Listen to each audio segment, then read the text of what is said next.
ऐसा नहीं रखना चाहते परमेश्वर। ऐसे लोगों को आपने उठाकर, गिरे हुए लोगों को उठाकर तूने अपने सीने से लगाया, बहुत धन्यवाद। टूटे पिसे मन के लोग, टूटे पिसे मन की प्रार्थना है प्रभु, तू तुच्छ नहीं जानता। लाचार की प्रार्थना को तू तुच्छ नहीं जानता।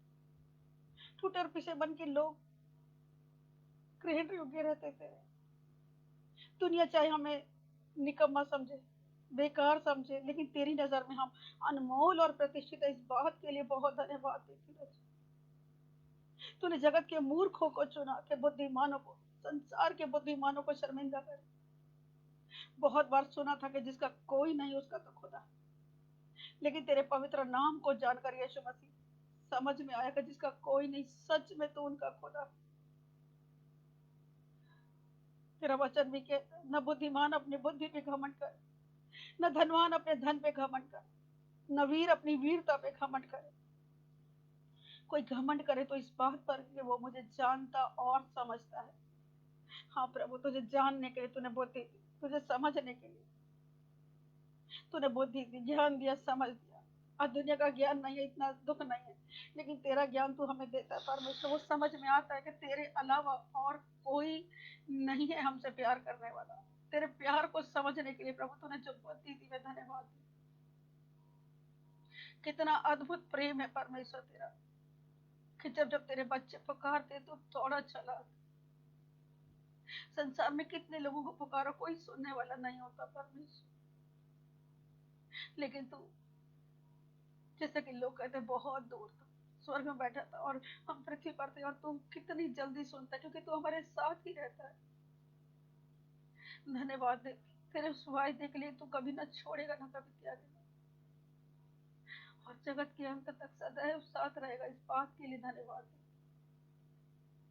प्रभु। आपकी दी हुई सेवा को करने के लिए आपकी बुद्धि, आपका ज्ञान, आपकी समझ चाहती, आपका साथ चाहती हूँ। इस समय होली स्पिरिट मदद करे।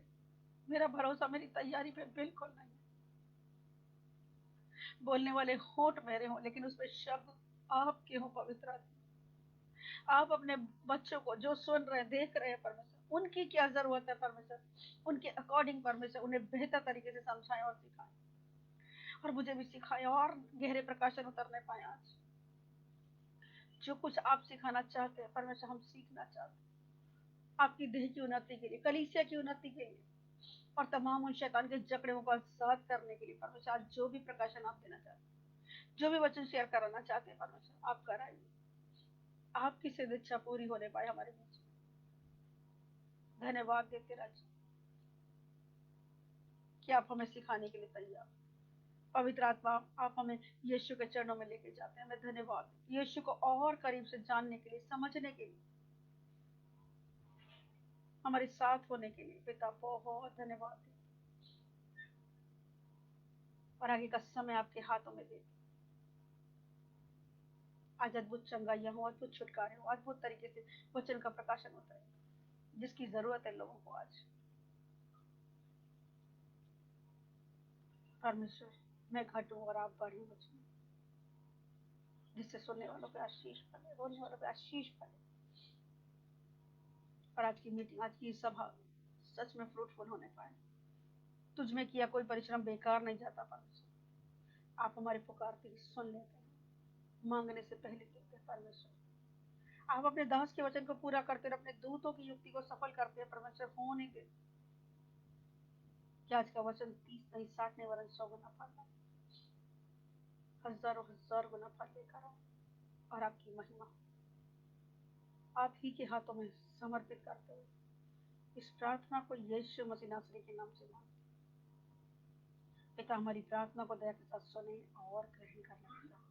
आमीन, आमीन, hallelujah. Thank you Holi spirit.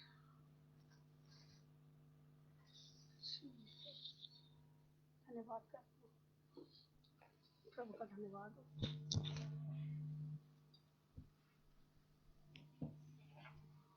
प्रभु का आत्मा हमारे मध्य में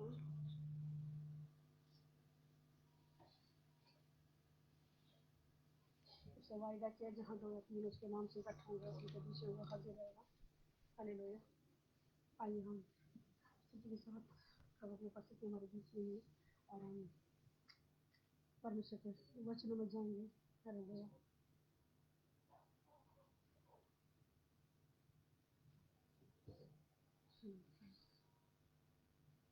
हम प्रकाशित वाक्य से सीख रहे हैं। हालेलुया। प्रभु का धन्यवाद करते हैं।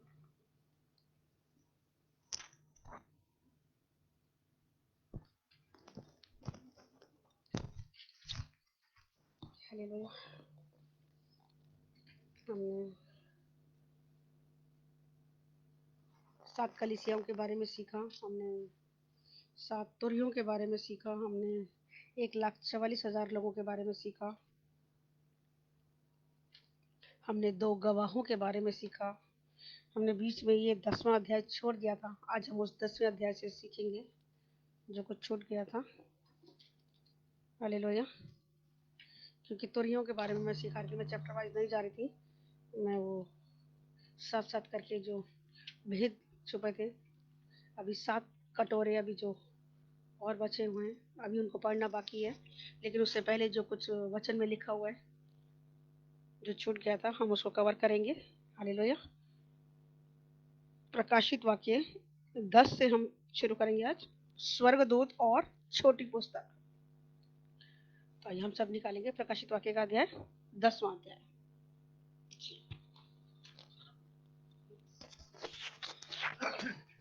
हालेलुया। प्रभु आपको आशीषित करे। आज हम पढ़ने जा रहे हैं प्रकाशित वाक्य 10वां अध्याय, नया नियम, पेज नंबर 351 से। फिर मैंने एक शक्तिशाली स्वर्गदूत को बादल ओढ़े हुए स्वर्ग से उतरते देखा। उसके सिर पर मेघधनुष था, उसका मुंह सूर्य के समान और पांव आग के खंभे के समान थे। उसके हाथ में एक छोटी सी खुली हुई पुस्तक थी। उसने अपना दाहिना हाथ समुद्र पर और बायां हाथ पृथ्वी पर रखा और ऐसे बड़े शब्द से चिल्लाया जैसे सिंह गरजता है। और जब वह चिल्लाया तो गर्जन से 7 शब्द सुनाई दिए।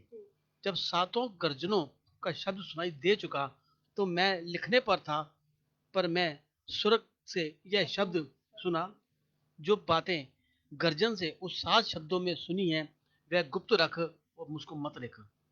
जिस स्वर्गदूत को मैंने समुद्र और पृथ्वी पर खड़े देखा था, उसने अपना दाहिना हाथ स्वर्ग की ओर उठाया, और जो युगन युग जीवता है, और जिसने स्वर्ग को और अब जो कुछ उसमें है, और पृथ्वी की ओर जो कुछ उस पर है, और समुद्र की ओर जो कुछ उसमें है सृजा, उसकी शपथ खाकर अब तो और देर ना होगी।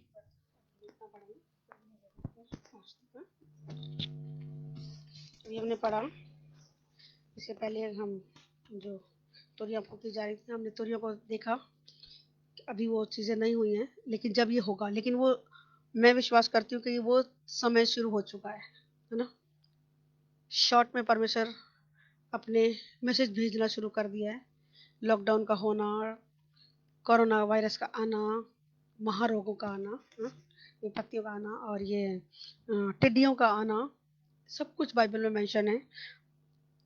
आकाश की शक्तियाँ हिलाई जाना, उसका प्रकाश कम हो जाना, ये सब चीज़ें आज हम प्रेजेंट में देख रहे हैं, जो हजारों साल पहले परमेश्वर ने भविष्यवाणियां करवाई थी अपने नबियों के द्वारा। जो कुछ उसके नबियों ने बोला, भविष्य वक्ताओं ने बोला था, आज उन बातों को, बहुत सी बातों को हम अपने जीवन में पूरा होते देख रहे हैं। ठीक है कि जब ये वाली बातें पूरी हो गई तो बाकी की बातें भी राइट टाइम पे पूरी हो जाएंगी। अब यहाँ लिखा है कि एक 10वें अध्याय में कि फिर मैंने एक और शक्तिशाली पावरफुल स्वर्गदूत को बादल ओढ़े हुए और स्वर्ग से उतरते देखा। किसने देखा? ये दर्शन किसको दे रहा था परमेश्वर? यूहन्ना को। कहाँ पर? पतमुस टापू पे दे रहा था। और जब वो दर्शन देख रहा है तो परमेश्वर का एक आवाज आ रही है उसको, और वो क्या कह रहा है कि मैंने एक और शक्तिशाली स्वर्गदूत को बादल ओढ़े और स्वर्ग से उतरते देखा। अब वो क्या देख रहे हैं कि एक स्वर्गदूत है, और सिंपल स्वर्गदूत नहीं है, उसके बारे में लिख रहा है शक्तिशाली स्वर्गदूत है, बहुत पावरफुल है वो स्वर्गदूत। और कैसी पावर है कि बादल को ओढ़े हुए आ रहा है। अब बादल को कौन ओढ़ सकता है? इतना बड़ा बादल है, और उसको कैसे रोल करके, क्योंकि लिखा आकाश रोल होके सिमट जाएगा, हमने बीते दिनों में पढ़ा था इसको। है ना। तो यहाँ वो उसको देख रहे हैं कि बादल ओढ़े हुए स्वर्ग से उतर रहा हो, और उसको जब, और उसके सिर पर क्या है, मेघ धनुष। मेघ धनुष के बारे में अगर हम पढ़े तो हमें कहाँ याद दिला रहा है, जब नूहा के टाइम पे परमेश्वर ने जल प्रलय किया था और नूहा से वाचा बांधी थी कि अब ये मेघ धनुष बना रहा हूँ और ये मेरी वाचा का वो चिन्ह होगा कि जब जब तुम इस रेनबो को देखोगे, इस मेघ धनुष को देखोगे, तो क्या होगा, याद करना मेरी वाचा को कि मैं दोबारा से पृथ्वी पर जल प्रलय नहीं करूंगा, इतनी बारिश नहीं बरसाऊंगा कि पृथ्वी नाश हो जाए। अब वो परमेश्वर लेकिन यहाँ पे इस स्वर्गदूत के ऊपर भी मेघ धनुष है, जबकि बहुत सारे, मैं पढ़ रही थी और उसमें लिखा, बहुत से स्कॉलर्स, बहुत से विद्वान ऐसा मानते हैं कि बहुत से लोग ऐसा कहते हैं कि ये शायद ही यीशु मसीह है। लेकिन यीशु मसीह के बारे में तो बिल्कुल क्लियर लिखा है कि जब वो आएगा तो बादलों में आएगा, अपनी महिमा में जब आएगा बादलों पर आएगा और घोड़े पे सवार होकर आएगा, सफेद घोड़े पे आएगा, ओपन आएगा और हर आंख उसे देखेगी, ऐसा लिखा है। तो ऐसा वो गुप्त में नहीं आएगा कि सिर्फ यूहन्ना ही, यहाँ तो सिर्फ यूहन्ना को दर्शन दिख रहा है, तो ये यीशु मसीह नहीं है, ये कोई स्वर्गदूत है, कोई मतलब कह सकते हैं कि स्पेशल क्रिएशन थी परमेश्वर की, शायद स्पेशल काम के लिए एक दूत रचा गया है और जो बहुत पावरफुल है, और जिसके ऊपर बादल जिसको ने ओढ़ा हुआ है और उसके सिर पे क्या है, मेघ धनुष, और उसका मुंह किसके समान है, सूर्य के समान, उसके पांव आग के खंभे के समान थे। और ये डिस्क्रिप्शन हम अगर प्रकाशित वाक्य का पहला अध्याय पढ़े तो यीशु मसीह के लिए भी ऐसे ही लिखा हुआ है, जबकि यीशु मसीह नहीं है। भरमाई ना जाना, वचन में लिखा है, तुम भरमाई ना जाना।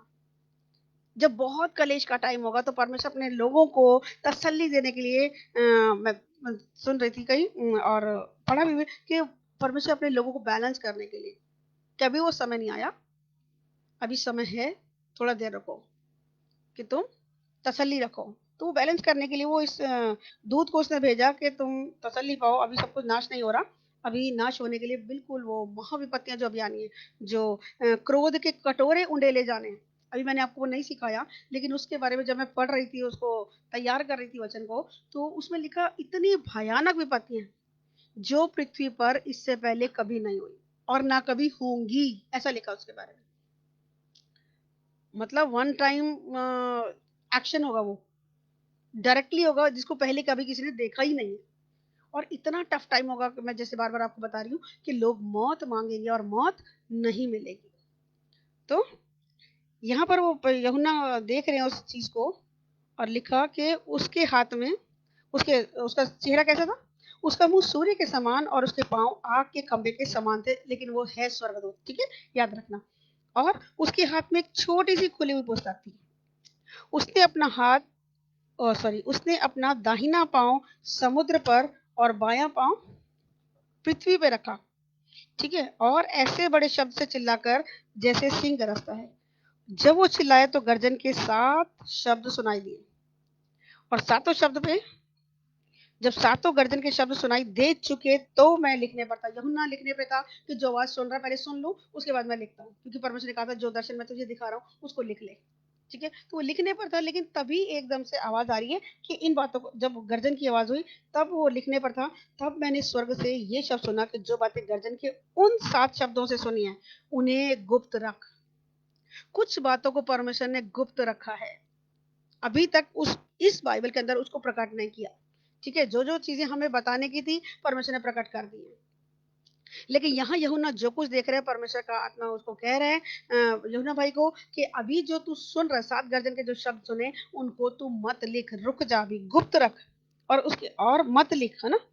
चौथे अध्याय, चौथे वर्ष की लास्ट लाइन, और गुप्त रख के साथ एक छोटे सा स्टार बना हुआ है, ठीक है जी। ये इसको हम नीचे पढ़ेंगे, 10 का 4, 10 का 4 उन पर छाप दे, ठीक है। किन पर छाप दे, परमेश्वर के लोगों के ऊपर छाप दी जा रही है ना।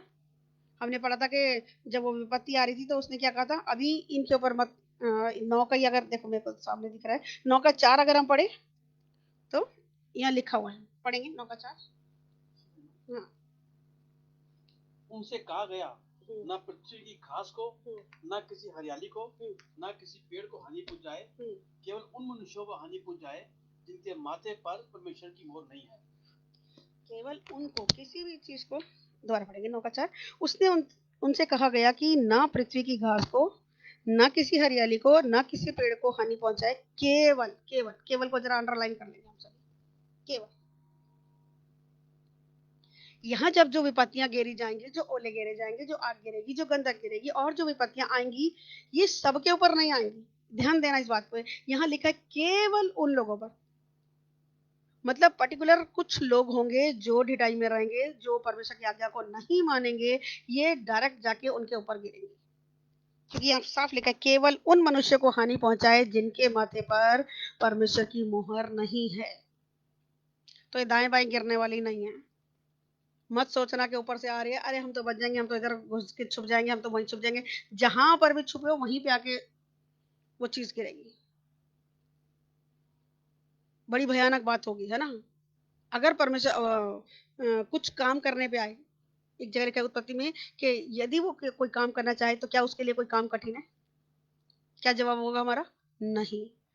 परमेश्वर के लिए कोई काम कठिन है। अगर उसने किसी को नाश करने की ठान ली, वो पताल के अंदर भी छुप जाएगा तो वहां से भी बुद्धि पकड़ के ले आएगा परमेश्वर। वहीं भी पत्ती लाने की भी जरूरत नहीं, वहीं पे कर देगा उसका कल्याण खत्म। जो लोग, हाँ वो भी मतलब परमेश्वर ने आगे पीछे घेरा अपने लोगों को, अपने लोगों को, सबको नहीं।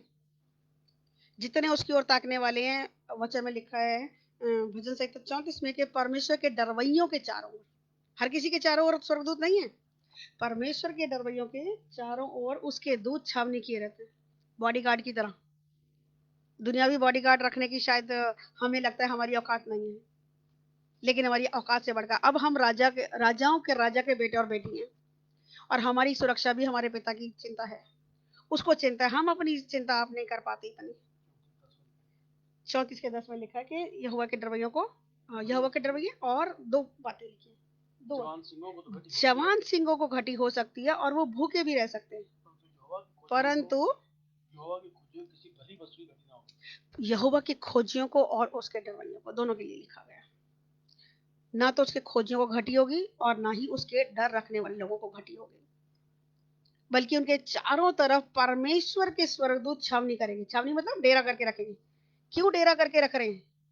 क्योंकि उनकी प्रोटेक्शन परमेश्वर ने करनी है, क्योंकि परमेश्वर का वायदा है कि परमेश्वर के लोग उसकी नजर में अनमोल और प्रतिष्ठित है। हालेलुया। कितने वैल्यूएबल आप और मैं हैं, हम बहुत बारी नहीं समझ पाते, हम कितनी बार हल्के में ले जाते हैं इस बात को। एक आयत मुझे बहुत भाती है पुराने नियम में कि मैं तेरे बदले में कूश और सबा को भी दे दूंगा, मिस्र को दे दूंगा। मतलब कितने वैल्यू, एक बंदे के लिए सारी दुनिया संसार को मतलब लुटाने को तैयार है। कितना अद्भुत प्रेम। ये आयतें जब जब मैं पढ़ती हूँ मैं इतना मोटिवेट हो जाती हूँ। प्रभु का बहुत धन्यवाद। अपने ऊपर फक्र होने लगता है कि वाह, हम किस परमेश्वर की प्रजा, किस परमेश्वर की हम संतान हैं, उसकी नजर में हम कितने वैल्यू रख रहे हैं। दुनिया के लोग चाहे हमें वैल्यू करें या ना करें, लेकिन परमेश्वर हमारी वैल्यू कर रहा है। एक पत्थर की कीमत, एक हीरे की कीमत कौन जानता है? जौहरी ही जानता है। आम पब्लिक के लिए तो वो पत्थर ही है। हम आज भी पब्लिक के लिए पत्थर ही है, जिनको नहीं पता है ना। लेकिन जिनको पता है वो जानते कि परमेश्वर के लोगों का उनके घर में आना कितना कितना आशीषमय होता है ना। चाहे परमेश्वर के नाम से कोई भी जान चला जाए, परमेश्वर का कोई भी जान, चाहे छोटा है चाहे बड़ा, बात छोटे और बड़े की नहीं, परमेश्वर के नाम से जा रहा है, बहुत वैल्यू रख रहा है। क्योंकि प्रभु ने वायदा किया जहां जहां तू जाएगा वहां वहां तेरा परमेश्वर यहोवा तेरे साथ रहेगा। प्रभु का आत्मा परमेश्वर के लोगों के साथ होता है, और जहां प्रभु का आत्मा पहुंच गया तो वहां घटी रहेगी क्या? भरपूरी आएगी, आशीष आएगी आएगी। अब लेने वाले के ऊपर डिपेंड करता है कि वो सामने वाले बंदे को कैसे रिसीव कर रहा है। छोटा जन भी आ जाए कोई बात नहीं, प्रभु की ओर से आए ना, धन्यवाद प्रभु। किस पर्पस से भेजा? कोई तो पर्पस है, किसी को भी किसी से मिलाता है, बिना मकसद नहीं मिलाता, है ना। तो यहाँ परमेश्वर कह रहे हैं कि इन बातों को जो तूने सुनी है, 7 गर्जन के जो शब्द सुने, इनको सुन तो लिया, पर अब लिख मत। क्या कर?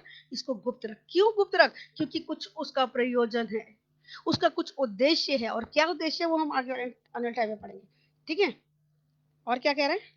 जिस स्वर्गदूत को मैंने, पहला कह रहा है गुप्त रख, फिर कह रहा है मत लिख, फिर 5वां 10 का 5, स्वर्गदूत को मैंने समुद्र और पृथ्वी पर खड़े देखा, उसने अपना दाहिना हाथ स्वर्ग की ओर उठाया और जो युगन युग जीवित है हम्म, और जिसने स्वर्ग को और उसमें जो कुछ है और पृथ्वी को और उसमें उस पर जो कुछ है और समुद्र की और उस जो कुछ उसमें है सजा है, उसकी शपथ खाकर कह, अब तो कहा। बहुत देर न होगी। हाँ, मैं पढ़ देती हूँ एक बारी। जिस स्वर्गदूत को मैंने समुद्र और पृथ्वी पर खड़े देखा था, बहुत बड़ा स्वर्गदूत था वो, बहुत शक्तिशाली था, और क्या कह रहा है उसके लिए, उसने अपना दाहिना हाथ स्वर्ग की ओर उठाया, राइट हैंड को उसने स्वर्ग की तरफ उठाया, स्वर्ग की तरफ उसने अपने राइट हैंड को उठाया, और जो युगानुयुग जीवता है, और जिसने स्वर्ग को और जो कुछ उसमें है, और पृथ्वी को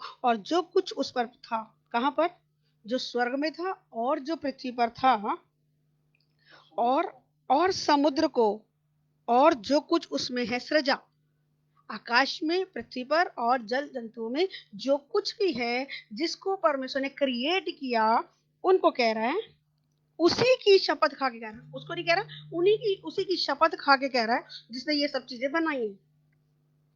क्या कह रहा है वो परमेश्वर, अब तो देर ना होगी। और फिर एक छोटा सा स्टार बना हुआ है, हम इस स्टार को देखेंगे फिर हम आगे बढ़ेंगे।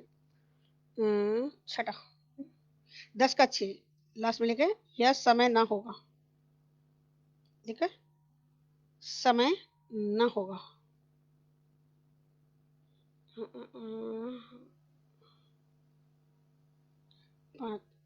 10 का 4 5 में भी एक स्टार बना हुआ है, 5 का मत लिख वाले पे, और इसका एक स्टार बना गुप्त रख वाले का, इसके कई सारे रेफरेंस दिए हुए हैं, हमने उसको पढ़ा नहीं, हम उसको ही पढ़ लेंगे फिर हम आगे बढ़ते हैं।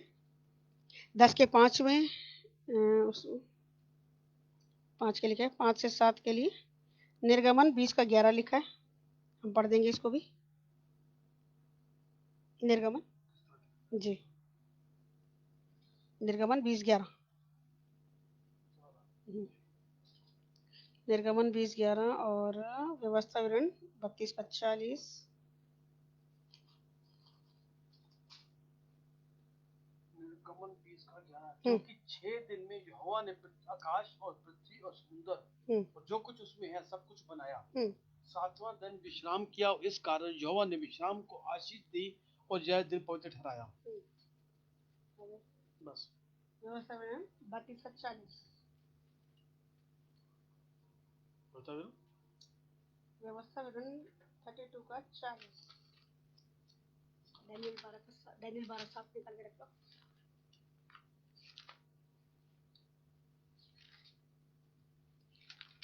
32 का 40, जी, क्योंकि मैं अपना हाथ स्वर्ग की ओर उठाकर कहता हूँ, क्योंकि मैं अनंत काल के लिए जीवता हूँ। परमेश्वर कहता है कि मैं अनंत काल तक जीवता हूँ, वो युगानुयुग रहने वाला परमेश्वर, वो आदि और अंत का परमेश्वर है, और युगानुयुग जीवित रहने वाला परमेश्वर। अब एक रेफरेंस और दिया गया है, डैनियल का 12 का 7 और आमोस का 3 का 7, ये भी निकाल पढ़ देंगे, क्योंकि इन रेफरेंसेस को पढ़ के हमें बहुत सारी चीजें क्लियर हो जाती है, कहीं इधर उधर भागने की जरूरत नहीं पड़ती। हालेलुया। तब जो पुरुष सन का वस्त्र पहने हुए नदी के जल के ऊपर था, उसने मेरे सुनते दाहिना और बायां और दोनों हाथ स्वर्ग की ओर उठाकर सदा जीवित रहने वाले की शपथ खाकर कहा, यह दशा 3.5 साल तक की रहेगी, और जब पवित्र प्रजा की शक्ति टूटते टूटते समाप्त हो जाएगी, तब ये सब बातें पूरी होंगी। 3.5 साल। अभी मैं सिखाऊंगी कि कलेश का टाइम आने वाला है, महाकलेश का टाइम आने वाला है, और वो 7 साल का रहेगा, और उसको हम इसके बाद सीखेंगे आने वाले टाइम में। उसके बारे में लिखा है कि जब ये सहते सहते क्या होगा, थक जाएंगे, तब इन बातों का पूरा होना होगा, ऐसे लिखा 12 का 7। तब जो पुरुष सन का वस्त्र पहने हुए नदी के जल के ऊपर था, उसने मेरे सुनते ही दाहिने और बायां और अपने दोनों हाथ स्वर्ग की ओर उठाकर सदा जीवित रहने वाले की शपथ खाकर कहा, सदा जीवित रहने वाले परमेश्वर की शपथ खाकर कह रहा है, यह दशा 3.5 साल तक की रहेगी, और जब पवित्र प्रजा की शक्ति टूटते टूटते समाप्त हो जाएगी, मतलब वो सहने की शक्ति ही खत्म हो जाएगी, इतना सताव आ जाएगा, इतना दुख आ जाएगा कि वो सहते सहते थक जाएंगे, तब ये बातें पूरी हो जाएंगी। ठीक है, और इसका एक और रेफरेंस लिखा है, आमोस का 3 का 7।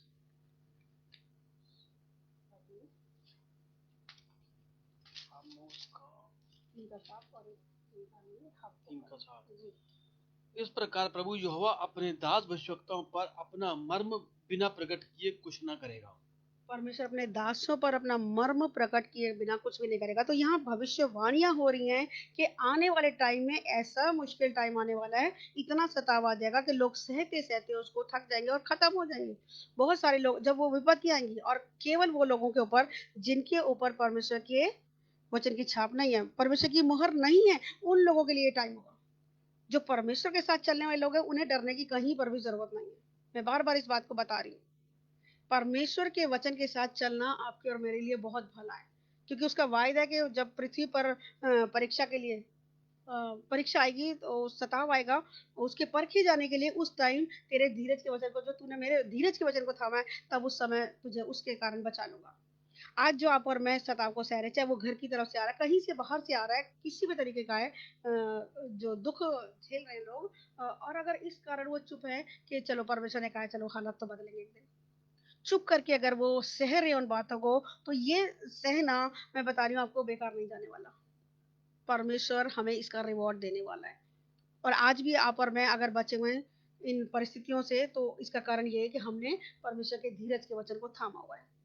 आज हमारे इर्द गिर्द देखो, कितने सारे लोग बिल्कुल ठीक ठाक थे, बहुत घमंड करते थे कि अपने पैसे पर, अपने खान पान पर, अपने हाइजीनिक होने, मैंने कई लोगों के फोन आ रहे हैं और इस बात को दिखा रहे हैं, जो कुछ टाइम पहले बड़े घमंड में जीते थे, हम तो बहुत हाइजीनिक है, हम तो बहुत बढ़िया खाते हैं, हम तो इस तरीके से रहन सहन रखते हैं, अपनी लाइफस्टाइल पे उन्हें बहुत घमंड था, और एक सेकंड के अंदर हमें यीशु मसीह की जरूरत नहीं, जब टाइम मिलेगा आ जाएंगे। आज वो खुद फोन करके कह रहे हैं, भैया हमारे नाम को अपने ग्रुप्स में ऐड कर लो, हमें बुला लो, चर्च तो खुले नहीं है, आपके जो अपडेट चलते हैं हमें बता दो। सेकंडों में परमेश्वर ने उनके घुटने झुकाए। प्रभु माफ करे उनके गुनाह, घमंड नहीं करे, लेकिन परमेश्वर दिखा रहे हैं कि एक टाइम पे शायद वो बहुत ऊंचे पे दिख रहे थे और हम बहुत लो लेवल पे थे, और बहुत से परमेश्वर के लोग आज भी ऐसे दुनियावी तौर पे बहुत फ्लरिश नहीं दिख रहे, बहुत समृद्धशाली नहीं दिख रहे, बहुत प्रॉस्पर नहीं दिख रहे, लेकिन परमेश्वर का वचन जिसके पास है वो कभी गरीब नहीं होता। आज इन बातों को और ज्यादा गहराई से समझने का मौका मिल रहा है कि परमेश्वर ने कितना अद्भुत रीति से हमें संभाला, और उसका प्रॉमिस कैसे अद्भुत रीति से पूरा हो रहा है। अकाल में भी वो आपको और मुझको तृप्त कर रहा है। और जिससे फोन पे बात करो, कहते कि इतना तो अच्छा हमने जब ओपन में सब कुछ था तब नहीं किया, अभी लॉकडाउन में हम ज्यादा अच्छा खा रहे हैं। अभी कुछ दिन पहले एक बेटा आया और उसका बर्थडे था, और मैं उससे पूछी, मैं कहा बेटा कैसा रहा लॉकडाउन का बर्थडे? बोले माँ, इतना अच्छा बर्थडे तो मैंने कभी ओपन में भी नहीं मनाया, जितना अच्छा बर्थडे लॉकडाउन में हुआ मेरा। अच्छे से अच्छा खिला रहा हर एक को, सिर्फ उसी बात बच्चे की बात नहीं करी, जितनों से मैक्सिमम लोगों के ये शब्द है, खासतौर पे मसीह लोगों के। दुनियावी लोगों से पूछो तो अरे है ही नहीं, काम नहीं है, रो रहे हैं, घिसट रहे हैं, गधे की जून जी रहे हैं, कुत्ते की जून जी रहे हैं, पता नहीं कैसे कैसे शब्द वो यूज कर रहे हैं। परमेश्वर दिखाते हैं, देखो वो इतना अच्छा कमाने के बाद भी वो नहीं कर पा रही, और मैंने तुम्हें कैसे संभाला हुआ है। हालेलुया। तो परमेश्वर का बहुत बड़े वाला अनुग्रह है आपके और मेरे ऊपर, बहुत धन्यवाद देती सच में। हाथों को उठाकर अपने हिस्से का धन्यवाद दीजिए, परमेश्वर को महिमा दीजिए। परमेश्वर सच में महिमा के योग्य परमेश्वर है, वो सारे आदर, सारी स्तुति और सारी प्रशंसा के योग्य परमेश्वर है। वही परमेश्वर आज हमें अपनी बातों को प्रकट होने से पहले बता रहा है, अपने दासों के द्वारा। जगह जगह ये भविष्यवाणी हो रही है, जगह जगह ये यूट्यूब पे आ रहे हैं, और इतने सारे सरमन आ रहे हैं। क्यों आ रहे हैं? एक टाइम ऐसा आने वाला है कि ये चीजें भी हमारे हाथों में नहीं रहेंगी। लिखा है कि बाइबल भी तुम्हारे हाथ से छीन ली जाएगी। किसके हाथ में रहेगी और किसके नहीं रहेगी नहीं पता मुझे, लेकिन इससे पहले कि वो टफ टाइम आए, उससे पहले अपने आप को बाइबल के वचनों से भर लीजिए, क्योंकि वो वचन ही केवल आपको और मुझको बचाएगा। और बहुत कुछ नहीं पढ़ पाए, बहुत कुछ नहीं समझ पाए, लेकिन एक बात समझ लो कि आकाश के नीचे और जमीन के ऊपर दूसरा कोई नाम है ही नहीं, कोई दूसरा नाम नहीं प्रभु यीशु मसीह के अलावा, जिसके द्वारा आप और मैं उद्धार पाए या पापी क्षमा पा जाए। कोई दूसरा नाम नहीं। हमारी आशीषों का श्रोता केवल यीशु मसीह है। बाइबल में लिखा है, भजन संहिता शायद 37 में लिखा है कि यहोवा को अपने सुख का मूल जान, तब वो तेरे मनोरथों को पूरा करेगा। तब, पहले नहीं। जब उसको सुख का मूल, बेसिक सोर्स आपके ब्लेसिंग्स का, जब परमेश्वर को जानेंगे, मानेंगे, सिर्फ जानेंगे नहीं मानेंगे। दुनिया मानती है हाँ एक ऑलमाइटी गॉड है जी, करता है, लेकिन जान के करती नहीं, मानती नहीं उसको। जानती है एक ऑलमाइटी गॉड है, एक सुप्रीम पावर है, पर वो सुप्रीम पावर कैसे काम करता है, केवल परमेश्वर को जानने वाले लोग, परमेश्वर के वचन के अनुसार चलने वाले लोग समझते हैं कि परमेश्वर के वचन पे चलना कैसा मुश्किल है कि आसान है। विश्वास करेंगे तो बड़े बड़े काम हम देखते हैं अपने जीवन में। परिस्थिति कह रही है नो, हालात कह रहे हैं नो, लेकिन परमेश्वर का वचन कह रहा है अगर तू इसको यस करती है तो तेरे लिए यस हो जाएगा। दुनिया के लिए हो या ना हो, तेरे लिए हो जाएगा। हालेलुया। समझ पा रहे हैं? परमेश्वर का वचन बात करे।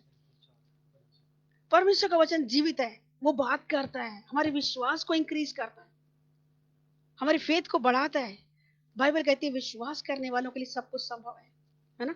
एक वचन हम और पढ़ेंगे, और यहाँ उसने लिखा कि और समुद्र को और पृथ्वी को और जो कुछ उस पर है, और समुद्र को और जो कुछ उसमें है सृजा, उसी की शपथ खाकर कहा अब तो देर ना होगी। क्यों देर नहीं होगी?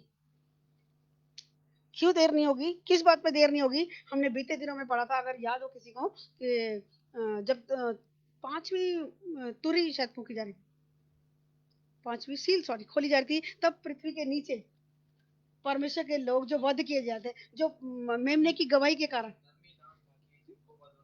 जो वध हो गए, जो वध होने बाकी है उसकी बात नहीं हो रही, जो वध ऑलरेडी हो चुके हैं परमेश्वर की गवाही के कारण, परमेश्वर के वचन को सिखाने के कारण उनको वध किया गया। मार्टर्स जो थे, मैंने सिखाया यीशु मसीह के नाम से जो शहीद हुए, यीशु मसीह की गवाही देने के कारण, वो लोग क्या चिल्ला रहे हैं, कितनी देर और हम रुके हैं?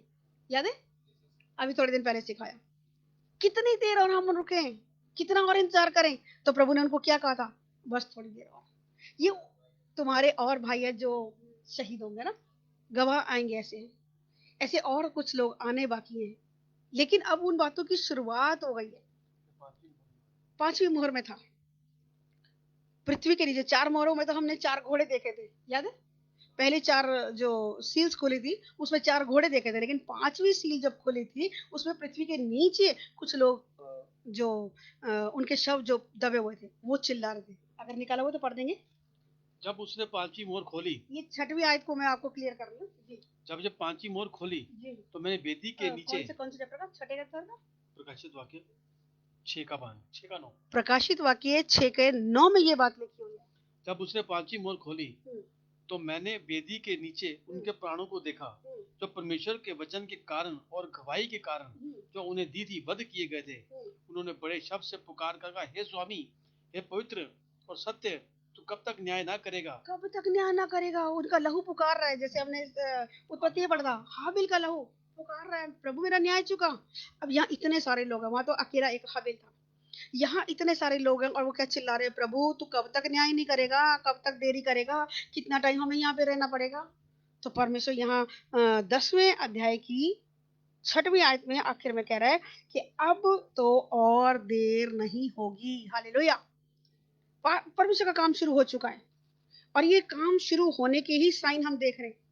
ये अभी बीते दिनों में कितने बड़े बड़े ओले गिरे, गाड़ियों पर डेंट पड़ गए, शीशे टूट गए, चदरें फट गई, कितने नुकसानों को देखा। और ये तो अभी सिर्फ एक, मैं बार बार बोल रही हूँ, ट्रेलर है ये तो सॉरी, ये तो अभी छोटी सी एक शुरुआत है।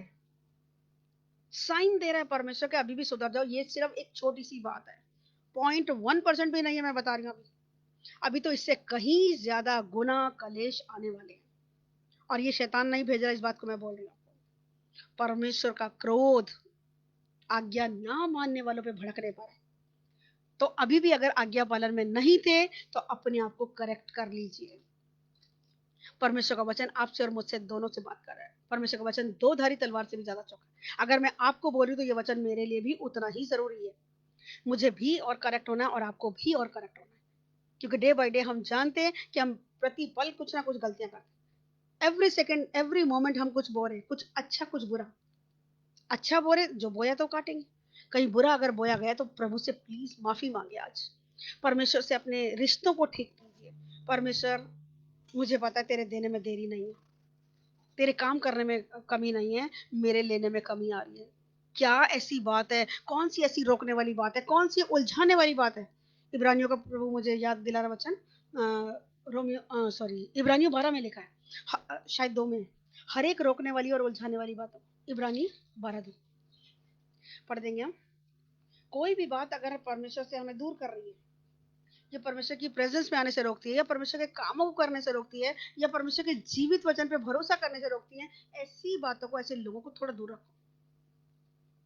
पर अगर रिश्ते ऐसे हैं कि दूर नहीं हो सकते, तो विश्वास ऐसा मत रखो। अगर वो उनका विश्वास नहीं है, कोई बात नहीं, आप अपने फेथ को ऐसा इंक्रीज करो। हर एक का विश्वास का लेवल एक अलग होता है। मिरेकल्स देखने, माइटी मिरेकल्स देखने, तो उसके लिए फेथ स्ट्रांग रखना पड़ेगा। हालेलुया। हम पढ़ेंगे 12 का 2। अगर कोई भी बात उलझा रही, और विश्वास के कर्ता हम्म, और सिद्ध करने वाले यीशु की ओर ताकते रहे। किसकी ओर ताकते रहे?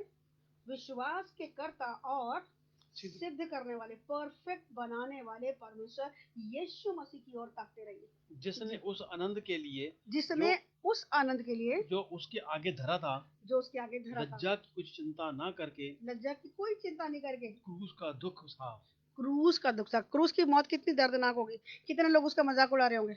ये अपने आप को राजा या प्रभु कहता है, अपना प्रभु का बेटा कहता है। हाँ, इतना ही तो अगर महान है तो उतार ले। लोगों ने कहा तो था जब यीशु मसीह को क्रूस पर चढ़ाया, डाकू ने क्या कहा? अगर तू परमेश्वर का बेटा भाई, तू अपने आप को ही बचा ले और हमें भी बचा ले। एक ने विश्वास किया था और एक डाकू ने विश्वास नहीं किया। सारी जिंदगी उन्होंने पाप किया, लेकिन उनमें से जिस डाकू ने यीशु पे भरोसा किया, उसने क्या कहा था? प्रभु, जब तू स्वर्ग में जाए तो मेरी सुधि लेना। मतलब भरोसा कर रहा था, और उसी भरोसे के कारण लिखा कि वो स्वर्ग लोक में पाया गया। उसी दिन तो मतलब नहीं मरे थे, लेकिन वो ट्रांसलेशन में ऐसा है। हमने सीखा था कि उसका ट्रांसलेशन ऐसा था कि मैं तुझे आज ही बताता हूँ। तो उसमें हिंदी बाइबल में ये लिखा कि तू आज ही स्वर्ग में होगा, क्योंकि उस दिन स्वर्ग में नहीं जाना था यीशु मसीह को। 3 दिन मुर्दों में से मुर्दों के बीच में रह के, क्योंकि नीचे के लोगों को जो सो गए थे, जो मर गए थे, पाताल लोक में जाके, अधोलोक में जाके उसको सुसमाचार प्रचार करना था। पूरा काम करने के बाद जब वहां से सुना के आ रहा था, जब मरियम देखा कि यीशु मसीह आ रहे हैं और उसको हक करने के लिए दौड़ी थी, यीशु मसीह ने क्या कहा था? रुक जा, अभी मेरा काम पूरा नहीं हुआ, बाकी है अभी, है ना।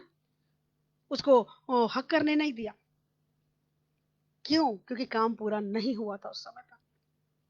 लेकिन जिसने विश्वास किया था, जिस डाकू ने, उसी दिन वचन में क्या लिखा कि यीशु मसीह ने क्या कहा? जब उसने बोला कि न्याय के जब तू स्वर्ग में जाए तो मेरी सुधि लेना, मैं तुझे आज, वो मरियम को बोला था, है ना। डाकू की बात कर रही मैं कि डाकू को क्या बोला। डाकू ने क्या कहा था? जब तू स्वर्गलोक में जाए तो परमेश्वर मेरी सुधि लेना। परमेश्वर कहा आज ही मैं तुझे बता। यहाँ ट्रांसलेशन में लिखा है मैं तू आज ही मेरे साथ स्वर्गलोक में होगा, जो कि ट्रांसलेशन सही नहीं है। सही ट्रांसलेशन ये है कि मैं तुझे आज ही बताता हूँ कि तू मेरे साथ स्वर्गलोक में होगा, क्योंकि उस दिन यीशु मसीह को स्वर्ग में नहीं जाना था। अभी वो उसका लहू सब जगह छिड़का नहीं गया था, उसका सुसमाचार नीचे प्रचार नहीं हुआ था, अधोलोक में नहीं गया था। तो उसका ट्रांसलेशन ये था, ठीक है। तो अभी उसको वहां से काम करके आना था, लेकिन उस भरोसे के कारण, वो डाकू जो है सारी जिंदगी बुरा करने के कारण बावजूद लास्ट मोमेंट में जो उसने यीशु मसीह में भरोसा कर लिया, उसी के कारण वो स्वर्गलोक पहुंचा। हालेलुया। लेकिन दूसरे ने विश्वास नहीं किया। तो ये बात हमें बिल्कुल क्लियर करती है कि अगर हम कितने भी पाप अभी तक भी अगर कर दिए, और अगर लास्ट मोमेंट पे आके भी अगर सच्चे दिल से, शब्दों की बात नहीं कर रही, बहुत सारे लोग शब्दों की माफी मांगते हैं और मन नहीं फिराते, ऐसे लोग स्वर्ग राज्य में नहीं जाएंगे। ध्यान देके सुनिएगा, दोबारा से सुनिए। जो लोग केवल शब्दों में अपने पापों का पश्चाताप करें, केवल शब्दों में, और अपने कामों से मन नहीं फिरा रहे, कह तो रहे हाँ जी हम तौबा कर रहे हैं, लेकिन थोड़ी देर बाद ही जब सिचुएशन ऐसी आती है, 1 2 का 4 करने से बाजी आती है, गंदे विचारों को लाने से बाजी, गंदे विचार एंटरटेन करते, प्रोनोग्राफी देखते हैं, या वे विचार करते हैं, या लड़ाई झगड़ा करते हैं, या किस तरीके का पाप करें, कहने का मतलब पाप में गिरे रहते हैं। वो पाप से तौबा नहीं करते, शब्दों में तो कर लेते हैं। ऐसे लोग स्वर्ग राज्य में नहीं जाने वाले, इस बात को मैं बता रही हूँ। तो यहाँ पश्चाताप कैसे होना चाहिए? दिल से होना चाहिए, और दिल का पार्ट अंदर है। अंदर दिल से जब विश्वास करेंगे और परमेश्वर को बोलेंगे यीशु मसीह मेरे पाप क्षमा कर, और आज से मैं कोई पाप का काम नहीं करूंगा, जो पता है। लाइक अगर आप गाली देने वाले तो आज से गाली नहीं देंगे, बुराई के बदले बुराई करने वाले तो आज से बुराई के बदले बुराई नहीं करें, चोरी करने वाले तो आज से चोरी बांध, लाख रुपए भी रख देगा ना, परमेश्वर परखेगा, लेकिन आप नहीं करेंगे। और या झूठ बोलने वाले लोग हैं तो आज से झूठ बोलना बंद करेंगे। या टिट फॉर टैट करने वाले लोग हैं, उसने एक गाली निकाली, मुझे तो 2 सुना के आनी, तो वचन को सीखने के कारण मन फिर आया, तो आप फिर ये काम नहीं करेंगे। सामने वाला चाहे कुछ भी कर रहा है, ठीक है, तो यहाँ परमेश्वर ऐसे लोगों के लिए कह रहा है। और यहाँ जब सच्चे लोगों का लहू बहाया गया यीशु मसीह की गवाही के कारण, तो अब उनका लहू चिल्ला रहा है कि परमेश्वर कितनी देर। 9:4 में अभी हमने पढ़ा, सॉरी 6:9 में, है ना, 6:9 में हमने पढ़ा कि उन लोगों का लहू पुकार रहा है कि प्रभु कितनी देर और। तो अब यहाँ 10:6 में कह रहा है कि अब तो और देर नहीं होगी। आगे पढ़ेंगे हम। वरन सातवें स्वर्गदूत की तुरही फूंकने पर सात होने वाले शब्द के दिनों में सातवें स्वर्गदूत के तुरही फूकने पर, अभी तुरही फूकी नहीं गई है। सातवीं तुरही हमने देखा 11:15 में फूकी गई थी, ठीक है, अभी तुरही फूकने के लिए तैयार है, वो फूकी नहीं गई है। तो जब वो तैयार है फूकने पर, होने वाले शब्द के दिनों में परमेश्वर का गुप्त मनोरथ उस सुसमाचार के अनुसार जो उसने अपने दास भविष्यद्वक्ताओं को दिया पूरा होगा। अभी नहीं, सातवीं जब वो तुरही फूकी जाएगी, ठीक है, सातवें से। और सातवीं तुरही फूकी जाने के बाद बहुत महाकलेश का टाइम आना है, ठीक है। और इसकी यहाँ भी एक स्टार बना है, तो हम इसको पढ़ेंगे। गुप्त मनोरथ के लिए लिखा है 10:7, 10:7 10:7 में लिखा है 8:10 पढ़ दी, 8:10 इसका भेद 8 से 10 में जो लिखा है यहिजकल का 2:8 से 3 भी लिखा है, 2:8 यहिजकल का 2nd चैप्टर 8th वर्स, 2:8 जी, 3:3 2:8। परंतु हे मनुष्य की संतान, जो मैं तुझसे कहता हूँ उसे तू सुन ले। उस विद्रोही घराने के समान तू भी विद्रोही ना बनना। जो मैं तुझे देता हूँ उसे मुंह खोलकर खा ले। यहेजकेल 3:3। तब उसने मुझसे कहा, हे मनुष्य की संतान, ये पुस्तक जो मैं तुझे देता हूँ उसे पचा ले और अपनी आंतड़ियों में इसे भर ले। अतः मैंने उसे खा लिया और मेरे मुंह में मधु के तुल्य मीठी लगने लगी। कैसे लगने लगी? इसको हमने पहले ही पढ़ा था ना, क्या लगने लगी है? शहद के समान मीठी लगने। शहद के समान मीठी लग रही है। दोबारा पढ़ेंगे इस वचन को। तब उसने मुझसे कहा, हे मनुष्य की संतान, ये पुस्तक जो मैं तुझे देता हूँ, मुझसे कहा कि ये पुस्तक जो मैं तुझे दे रहा हूँ, जो छोटी किताब दे रहा है, उसे पचा ले, इसको तू पचा ले, जी, अपनी आंतड़ियों में भर ले, अपनी आंतड़ियों में भर ले, जी। मैंने उसे खा लिया और मेरे मुंह में वह मधु के तुल्य मीठी लगने लगी। वो मेरे मुंह में मधु के समान मीठी लगने लगी। यहेजकेल के 2:9 में भी यही बात लिखी हुई है। यहेजकेल का 2:9 और 10 में मैंने दृष्टि की और क्या देखा कि मेरी एक और हाथ बढ़ा हुआ है, उसमें एक पुस्तक है। उसको उसने मेरे सामने खोल कर फैलाया। वह दोनों ओर लिखी हुई थी और जो उसमें लिखा था वे विलाप, शोक और दुख भरे वचन थे। जो किताब दी गई वो कैसे वचन थे? उसमें जो लिखा था दुख के वचन थे, विलाप के और शोक भरे वचन थे। और उस किताब को वो आत्मा क्या कह रहा है? जो किताब मुझे दी गई उसको कह रहा है वो खा ले, इसको पचा ले और अंतड़ियों को भर ले, वचन से भर ले अपने आप को, जी। और जिस शब्द को मैंने स्वर्ग से बोलते सुना था वह फिर मेरे साथ बातें करने लगा। हाँ, जहाँ जो स्वर्गदूत समुद्र और पृथ्वी पर खड़ा है उसके हाथ में की खुली पुस्तक ले ले। क्या कर ले? जो स्वर्गदूत कहाँ खड़ा है? समुद्र और पृथ्वी पर खड़ा। समुद्र और पृथ्वी पर खड़ा है। एक पैर उसका कहाँ था? अभी हमने क्या पढ़ा था? पृथ्वी पर। एक पैर था उसका समुद्र के ऊपर, पहला पैर राइट हैंड लिखा है यहाँ पे। इसका दूसरी आयत में लिखा है उसके हाथ में एक छोटी सी पुस्तक खुली हुई थी। उसने अपना दाहिना पांव समुद्र पर और बायां पांव पृथ्वी पर रखा। तो ये क्या दिखा रहा है? दायां पांव जो दिखा रहा है ये दिखाता है अन्य जाति को, ठीक है। मैं पढ़ रही थी कहीं पे और वहां लिखा कि दाहिना पांव जो समुद्र पे रखा है वो दिखा रहा है किसको? अन्य जाति को। और दूसरा पैर जो उसने रखा पृथ्वी पर वो किसको दिखाता है? इजराइल के घराने को, ठीक है। तो वो क्या कह रहा है? जहाँ वो खड़ा है और उसके हाथ में एक छोटी सी किताब है। कौन सी किताब? जिसको परमेश्वर ने क्या कहा था? आत्मा ने कहा था लिख रहा है। कुछ बातों को तूने सुन तो लिया पर इसको लिख मत। परमेश्वर का मनोरथ गुप्त रहेगा, है ना। गुप्त मनोरथों की एक अलग से किताब लिखी गई है, बाइबल के अंदर नहीं लिखी गई है ना। बाइबल में लिखी होती तो परमेश्वर इसको ना कहता, तो फिर क्लियर हो जाती, फिर उसको छुपाने का कोई मतलब नहीं था, क्योंकि वो किताब अभी लिख तो गई है, हमारे सामने नहीं है, वो प्रेजेंट में हमारे पास उसका कोई लिटरेचर नहीं है, क्योंकि उस बात को परमेश्वर ने गुप्त रखने को बोला है, और उसका गुप्त मनोरथ उस सुसमाचार के अनुसार जो उसने अपने दास भविष्यवक्ताओं को दिया है पूरा होगा, तब पूरा होगा जब वो तुरही फूकी जाएगी, उसके बाद वो कटोरे जो उंडे ले जाएंगे, कौन से टाइम में खुलेगा मुझे नहीं पता, लेकिन वो एक किताब जिसके बारे में जिक्र आ रहा है, ये वो वाली किताब है जिसमें वो गुप्त बातें, गुप्त भेद जो अभी तक भी प्रकट नहीं हुए, वो उस किताब के अंदर लिखे होंगे, ऐसा मैं विश्वास करती हूँ, ऐसे मैंने पढ़ा भी, ठीक है, क्योंकि वो यहाँ पर नहीं है, और एक स्टार बना हुआ यहाँ पर भी, अभी हमने पढ़ा इसको ना 7वें को, हाँ, और जिस शब्द को मैंने स्वर्ग से बोलते सुना, हम्म, फिर मेरे साथ बात करने लगा, जा जो स्वर्गदूत समुद्र और पृथ्वी पर खड़ा है। हबक्कुक का 3:2 भी पढ़ देंगे हम, इससे पहले को स्वर्गदूत जो बता रहा है हम उसको सुने, हबक्कुक 3:2 भी पढ़ेंगे हम।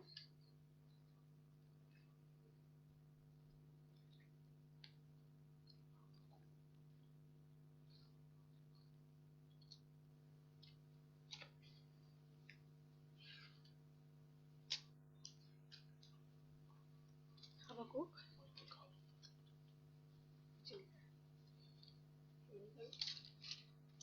हबक्कुक 3:2,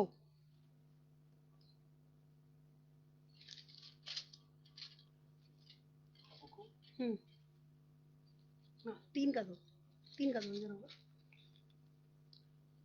3:2, तीसरा क्या जी, हे यहोवा, हम्म, मैं तेरी कीर्ति सुनकर डर गया।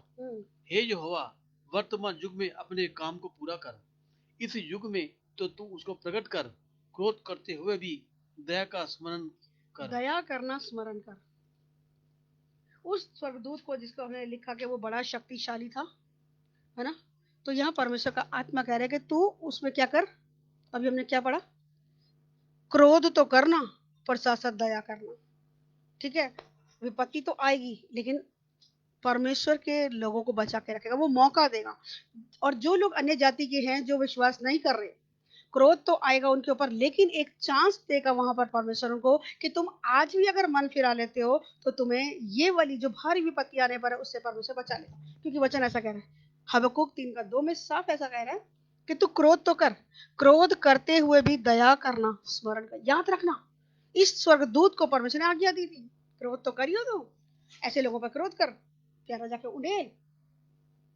लेकिन उसके साथ साथ क्या करना, दया भी करना, गुस्सा तो करना साथ साथ दया करना। तो अब यहाँ वहां पे जो लोग परमेश्वर के वचन पे भरोसा नहीं करेंगे, ढिठाई में जाएंगे, उनके ऊपर विपत्ति आएगी, लेकिन कुछ लोग तो मारे जाएंगे, जैसा कि हमने बीते दिनों में अभी पढ़ा था, वो तुर्री जब फूकी गई तो वो गवाह मारे गए, है ना, बहुत से लोग देख रहे हैं, हंस रहे हैं, बहुत लोग मारे जाएंगे, 1/3 संख्या मारी जाएगी, पृथ्वी के 7,000 हमने 11वें अध्याय में पढ़ा था, है ना, 11वें अध्याय की, हाँ, एंड में हमने पढ़ा था कि वो 32 जो यहाँ पे था 7,000 लोग मारे जाएंगे, हाँ, फिर इसके ऊपर भी एक पढ़ा, बड़ा भूकंप हुआ, हाँ, और नगर का 10वां भाग गिर गया। उस भूकंप में 7,000 ये इसके ऊपर ऊपर वाला 12वां पढ़ा, तब उन्हें स्वर्ग का एक बड़ा शब्द सुनाई दिया, यहाँ ऊपर आओ। यह सुनकर वे बादल पर सवार होकर अपने बैरियों को देखते देखते स्वर्ग पर चढ़ गए। फिर उस घड़ी एक बड़ा भूकंप हुआ और नगर के 10वां भाग गिर कर पड़ा, और उस भूकंप में 7,000 मनुष्य मर गए, शेष डर गए और स्वर्ग के परमेश्वर की महिमा हुई, क्या देखकर, जब वो 2 गवाह जो गिर गए थे, मर गए थे, और परमेश्वर की आत्मा ने फिर उनको क्या जान फूकी, और क्या कह रहे हैं कि ऊपर आ जाओ, और वो अपने पैरों के बल खड़े हुए और क्या किया, चले गए ऊपर, और उसके बाद फिर एक भू हिंडोल हुआ, एक भूचाल आया, और ऐसा भयानक भूचाल आया कि उसमें 7,000 लोग एकदम से मर गए, और जो बचे हुए थे बाकी डर गए, क्यों डर गए भाई, कैसा अद्भुत परमेश्वर है, कुछ भी कर सकता है ये परमेश्वर, तो है ना, तो यहाँ उसी बातों के बारे में बताया जा रहा है कि वो अद्भुत काम करेगा, क्रोध तो करेगा, जैसा अभी हमने हबक्कुक में पढ़ा, वो क्रोध तो करेगा, लेकिन परमेश्वर क्या कह रहा है, दया भी करना, तो उन लोगों को मौका दी जो बच गए हैं, उनको उस टाइम पर एक चांस दिया जाएगा कि अगर आज भी तुम मन फिराते हो, यीशु मसीह के पीछे चलते हो, यीशु मसीह के वचन को इज्जत देते हो, तो तुम्हारे ऊपर ये आने वाली विपत्ति जो संसार के ऊपर आ रही है, उन तमाम लोगों पर जिनके ऊपर यीशु मसीह के वचन की छाप नहीं है, उसकी पवित्र आत्मा की छाप नहीं है, ऐसे लोगों पर जो विपत्ति आने पर है, उससे तुम बच सकते हो। तो जितने लोग उस टाइम पे मन फिराएंगे वो बचा लिए जाएंगे। ठीक है, आगे पढ़ेंगे। मैंने स्वर्गदूत के पास जाकर कहा, ये छोटी पुस्तक मुझे दे दे। उसने मुझसे कहा, ले इसे खा ले, यह तेरा पेट कड़वा करेगी और तेरे मुंह में मधु सी लगेगी। अतः मैं उस छोटी पुस्तक को उस स्वर्गदूत के हाथ से लेकर खा गया। वह मेरे मुंह में मधु सी मीठी तो लगी, पर जब मैंने उसे खा गया तो मेरा पेट कड़वा हो गया। तब मुझसे यह कहा गया, तुझे बहुत से लोगों और जातियों और भाषाओं और राजाओं के विषय के बारे में भविष्यवाणी करनी होगी। भविष्यवाणी करनी होगी। क्या सुनकर, क्या सुन के भविष्यवाणी करनी होगी? जो वचन मैं तुझे बताऊंगा उसको सुनकर, मुझसे सुनकर।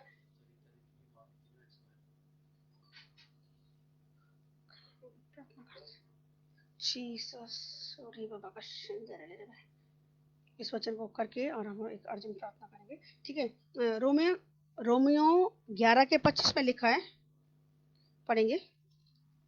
ये गुप्त बातें जो लिखी गई हैं, जो अभी तक प्रकट नहीं हुई हैं, कहाँ है ये, क्या बातें हैं ये? रोमियो 11 का 25 और इफिसियों 3 से। हे भाइयों, कोई ऐसा ना हो कि तुम अपने आप में बुद्धिमान समझ लो, इसलिए ध्यान देके सुनना। हे भाइयों, कहीं ऐसा ना हो कि ऐसा ना हो तुम अपने आप में बुद्धिमान तुम समझो। अपने आप को बहुत सियाने बन जाओ। सियाना का हुआ कहा जाता है, पता है? वचन में लिखा है, परमेश्वर चतुरों को उनकी चतुराई में फंसा देता है। जो अपने आप को बहुत ओवर स्मार्ट बनते हैं लोग, ऐसे ओवर स्मार्ट बनने वाले लोगों को परमेश्वर उनकी चतुराई में फंसा देता है। कुरान के में लिखा है। ठीक है, इसलिए मैं नहीं चाहता कि तुम इस भेद से अनजाने रहो। मैं नहीं चाहता, क्योंकि इसका हेडिंग ये डाला हुआ है, सारे इजराइल का उद्धार।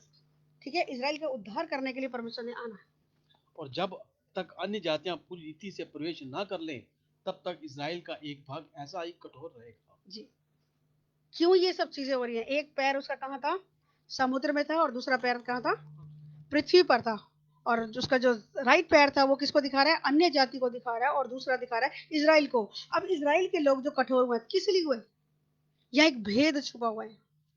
भेद ये है कि अगर इजराइल के पास यीशु मसीह आए थे, अगर वो उसी को ग्रहण कर लेते, तो अन्य जातियों तक ये मौका नहीं आता। आपके और मेरे पास ये मौका नहीं आता कि हम यीशु मसीह पे भरोसा करें, क्योंकि हम जानते हैं हम यीशु मसीह के खानदान के, हम मसीह परिवारों में पैदा हुए लोग नहीं है। हमारे ऊपर ये तेजो महसूस समाचार नहीं होना था, क्योंकि उन्होंने एक्सेप्ट नहीं किया। उन्होंने एक्सेप्ट नहीं किया, इसलिए ये मौका हमें मिला। क्योंकि वचन में लिखा, अन्य जाति को मौका देगा एक। तो आपको और मुझको अभी भी मौका मिला। जैसे आज हमें मौका मिला, आने वाले टाइम में उन लोगों को मौका मिलेगा। और इस मौके को जितने लोग पकड़ रहे हैं, हम डिनाई कर सकते थे, बहुत से लोग डिनाई कर रहे हैं, नहीं नहीं हमें यीशु मसीह की जरूरत नहीं है, तो वो मारे जाएंगे। लेकिन प्रभु का बहुत धन्यवाद, मैं जैसे शुरुआत में मैंने एक प्रार्थना करी कि प्रभु का बहुत धन्यवाद कि हमें दुनिया का ज्ञान चाहे है या नहीं है, फर्क नहीं पड़ता, लेकिन परमेश्वर का ज्ञान हम समझ पा रहे हैं। हमें आज ये बात समझ में आ गई कि परमेश्वर हमारे साथ है, परमेश्वर हमें बचाने के लिए हमारी मदद और सहायता करता है, अकाल के टाइम में वो तृप्त करता है, ये उसका वायदा है। हमारे जीवन में परमेश्वर कितने अद्भुत काम करता है, हम सोच भी नहीं पाते। लिखा वो ऐसे अद्भुत काम करता है जिसकी था नहीं लगती। परमेश्वर हमारे साथ रहता है ना, हर पल हमें बचाता है, और ना केवल बचाता है, हमारे सिर को भी ऊंचा करता है। तो यहाँ कह रहा है कि हे भाइयों, मैं तुम्हें याद दिला, पौलुस भाई लिख रहे हैं यहाँ पे कि तुम अपने आप को बुद्धिमान ना समझो, ज्यादा सियाने मत बनो। हाँ जी, हमें तो पता है हम अच्छे काम कर रहे हैं। बहुत से लोगों को शैतान ने ये भरमा रखा है कि तुम चैरिटी वर्क्स करो, भलाई के काम करो, तुम्हें स्वर्ग मिल जाएगा। तुम दान पुण्य करो। आज जगह जगह लोग जो दान पुण्य कर रहे हैं, भलाई के काम करने हैं, बट परमेश्वर के वचन कहते हैं तुम्हारे अच्छे काम मेरे सामने मैले चित्रों के समान है। अपने उन गुड वर्क्स को लेकर हम तसल्ली नहीं पा सकते कि हाँ जी हमारे को तो स्वर्ग मिल जाएगा, क्योंकि बाइबल एक बहुत बड़ा सॉरी बोलती है ऐसे लोगों के लिए। अच्छे काम करने के लिए आप और मैं सिरजे गए हैं, और साथ साथ क्या करना है? यीशु मसीह का लहू जब तक आपको और मुझको धो के साफ नहीं करेगा, हम स्वर्ग नहीं जा सकते, क्योंकि स्वर्ग का परमेश्वर बहुत बहुत बहुत पवित्र है। इसलिए वो जगह जगह लिखा है पवित्र बनो, क्योंकि तुम्हारा बुलाने वाला पवित्र है। उस पवित्रता का, एक जगह लिखा है उस पवित्रता की खोजियो जिसके बिना कोई कदापि परमेश्वर को देख नहीं सकता, कदापि कभी भी नहीं देख सकता। उस पवित्रता की खोज। कौन सी पवित्रता की बात कर रहा है? वो सोच विचारों में भी हमें चाहता है कि पवित्र हो, हमारे कामों में, हमारे शरीर प्राण आत्मा में, हमारी सोचों में, हमारे कामों में, हमारे व्यवहार में वो चाहता है सॉरी, वो चाहता है कि आप और मैं पवित्र बने, क्योंकि हमारा बुलाने वाला पवित्र है, इसलिए हमें पवित्र बनना है। हमारा बुलाने वाला सिद्ध है, इसलिए वो कहता है वो सिद्ध बनो क्योंकि तुम्हारा बुलाने वाला सिद्ध है। परफेक्ट बनो। उस परफेक्शन में आने के लिए, क्योंकि हमारा यीशु मसीह वो खुद फॉलो कर रहा है, अपने पिता को फॉलो करता था, आज आप और मैं किसको फॉलो कर रहे हैं? क्या हम यीशु मसीह को फॉलो करने वाले लोग हैं? अगर हम उसको फॉलो करने वाले लोग हैं तो सच में परमेश्वर हमारे साथ है, विपत्ति के टाइम में वो हमें बचा लेगा। और यहाँ वो क्या कह रहा है कि उसको खा ले, वो कड़वी लगेगी। हाँ, उस किताब वो अभी वो बोला वचन पूरा कर दो।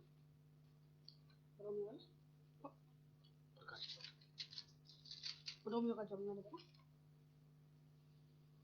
11 का हे 25। भाइयों, कहीं ऐसा ना हो कि तुम अपने आप को बुद्धिमान समझो, इसलिए कि मैं ये चाहता हूँ कि तुम इस भेद से अनजान ना रहो कि जब तक अन्य जाति पूरी रीति से प्रवेश ना कर ले। अन्य जाति जब तक पूरी रीति से, मतलब अभी समय बाकी है, जब तक सुसमाचार नहीं पहुंचेगा। क्यों उसके आने में डिले हो रहा है?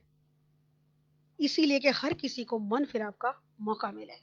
दूसरा पत्र शायद 3:9 में ये आयत लिखी है कि उसके आने में इसलिए देरी हो रही है कि हर एक को मन फिराव का मौका मिले। जी पढ़ चुके हैं। उसको पूरा कर दो। जी तब तक इज़राइल का एक भाग ऐसा कठोर रहेगा। एक भाग ऐसा कठोर रहेगा। कैसा कठोर रहेगा? कि वो परमेश्वर के वचन को जानकर भी नहीं चलेगा उसके अनुसार। और वो इस कारण होगा कि जब ये कठोर होंगे, जब वचन को नहीं मानेंगे, तो सुसमाचार का मौका अन्य जाति को मिलेगा। वो लोग जो वचन को नहीं जानते थे, जो नहीं मानते थे, ऐसे लोगों को मौका मिलेगा। एक एक हिस्सा ऐसा, क्योंकि एक जी 3:9 प्रभु अपनी प्रतिज्ञा के विषय में देर नहीं दूसरा पत्रस 3:9 में प्रभु अपने प्रतिज्ञा के विषय में देर नहीं करता, जैसी देर कुछ लोग समझते हैं, पर तुम्हारे विषय में धीरे धरता है। वह नहीं चाहता कि कोई नष्ट हो, वरन यह कि सब अपना मन फिराव का अवसर मिले।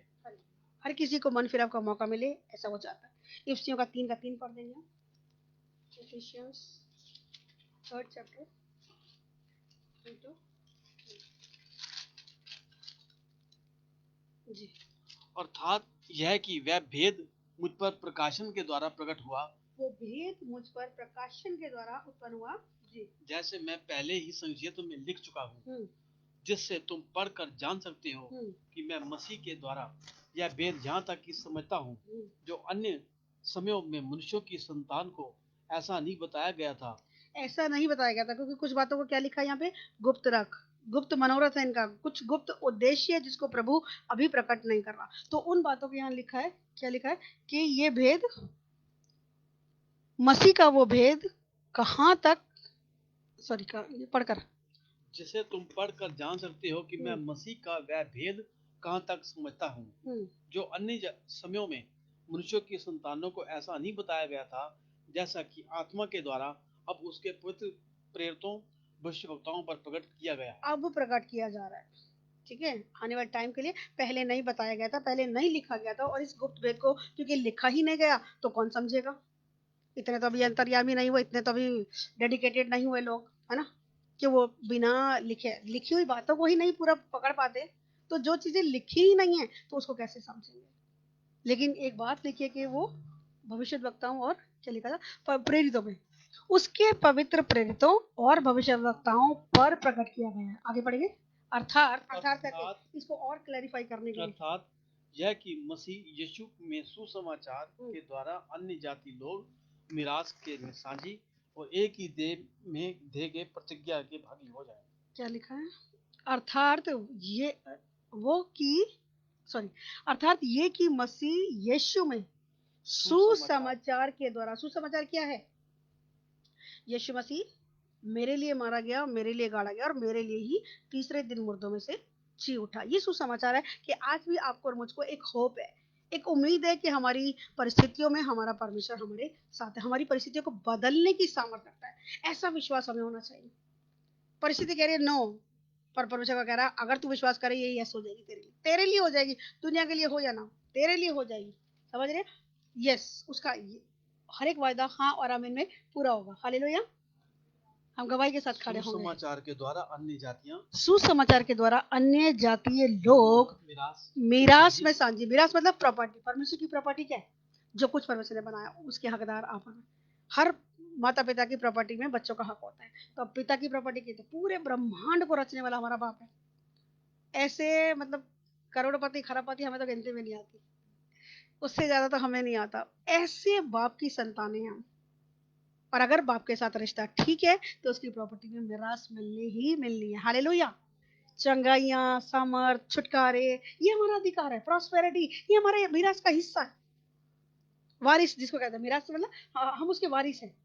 हम उसके वारिस हैं। बाप की बात है तो बेटे को देगा ना। अगर बाप के साथ रिश्ता ठीक है, प्रभु दे ना, पापा दो ना, करते ना, तो देगा वो। दुनिया की बाप एक बार ही रोक सकता है, वो तो नहीं रोक सकता।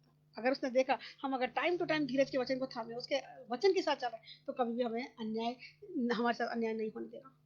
लेकिन हाँ, कभी कभी परिस्थिति ऐसी परिस्थिति से हमें गुजारता है, अंधकार की वादियों में से भी होके चलूं तो भी मुझे कुछ हानि, अभी लग रहा है बहुत सी चीजें अंधकार की दिख रही है, तो भी हानि नहीं होगी। हालेलुया से आमेन। हमें कोई हानि नहीं होगी। एज इट इज सब चीजें होंगी। हालेलुया। विश्वास करने वालों के लिए सब कुछ संभव है। हालेलुया। और आज का दिन गवाही का दिन होगा, मैं विश्वास करती हूँ। एक ही देह के और प्रतिज्ञा के भागी हैं। और एक ही देह के और प्रतिज्ञा। प्रतिज्ञा क्या है? परमेश्वर ने क्या कहा? परमेश्वर ने अपनी प्रतिज्ञा दी कि तुम चेलों को क्या कहा? यही ठहरे ना जब तक पवित्र आत्मा ना, सहायक ना आ जाए। और वो सहायक मैं तुम्हारे लिए भेजूंगा, हेल्पर की तरह। एक हेल्पर हमारे पास भेजा गया है, डरने की जरूरत नहीं है। और पवित्र आत्मा हमें यीशु के बारे में और क्लैरिटी से समझाती है, हमें यीशु के करीब लेके जाती है कि देखो यीशु पे भरोसा कर रहे हो ना, कुछ भी हो जाएगा। दुनिया की बात सुनो, तुम दुनिया क्या कह रही है करते जाओ, जो प्रोसेस कर रहे हो करते जाओ। भरोसा परमेश्वर के ऊपर। एक बात अगर मजबूती के साथ अगर हमने तंबू गाड़ दिया, ये तो तंबू यहीं गड़ा रहेगा। विश्वास करना तो वो वहीं पे रहेगा। ठीक है, हालेलुया जी।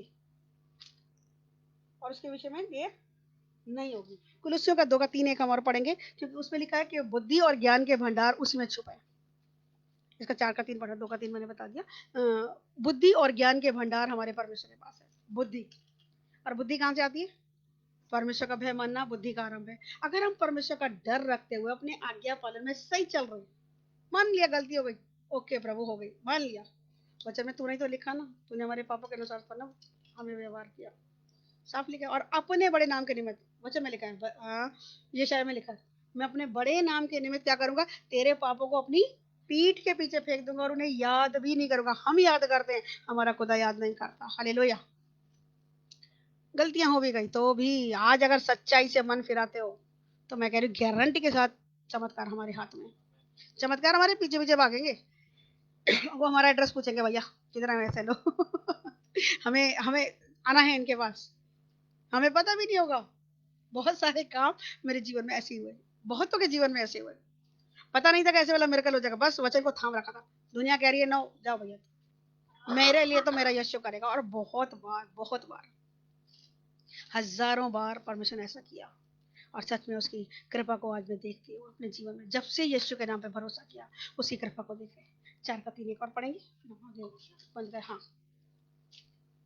और इसके साथ ही साथ हमारे लिए भी प्रार्थना करते रहो कि परमेश्वर हमारे लिए वचन सुनाने का एक ऐसा द्वार खोल दे कि हम मसीह के उस भेद का वर्णन कर सकें जिसके कारण मैं कैद हूँ, और उसे ऐसा प्रकट करूं कि अब मुझ पर करना उचित है। हालेलुया। और एक वचन और मेरे को याद दिला रहा था परमेश्वर, मैंने लिखा इसको, 2 कुरिन्थियों का 2:15 और 16।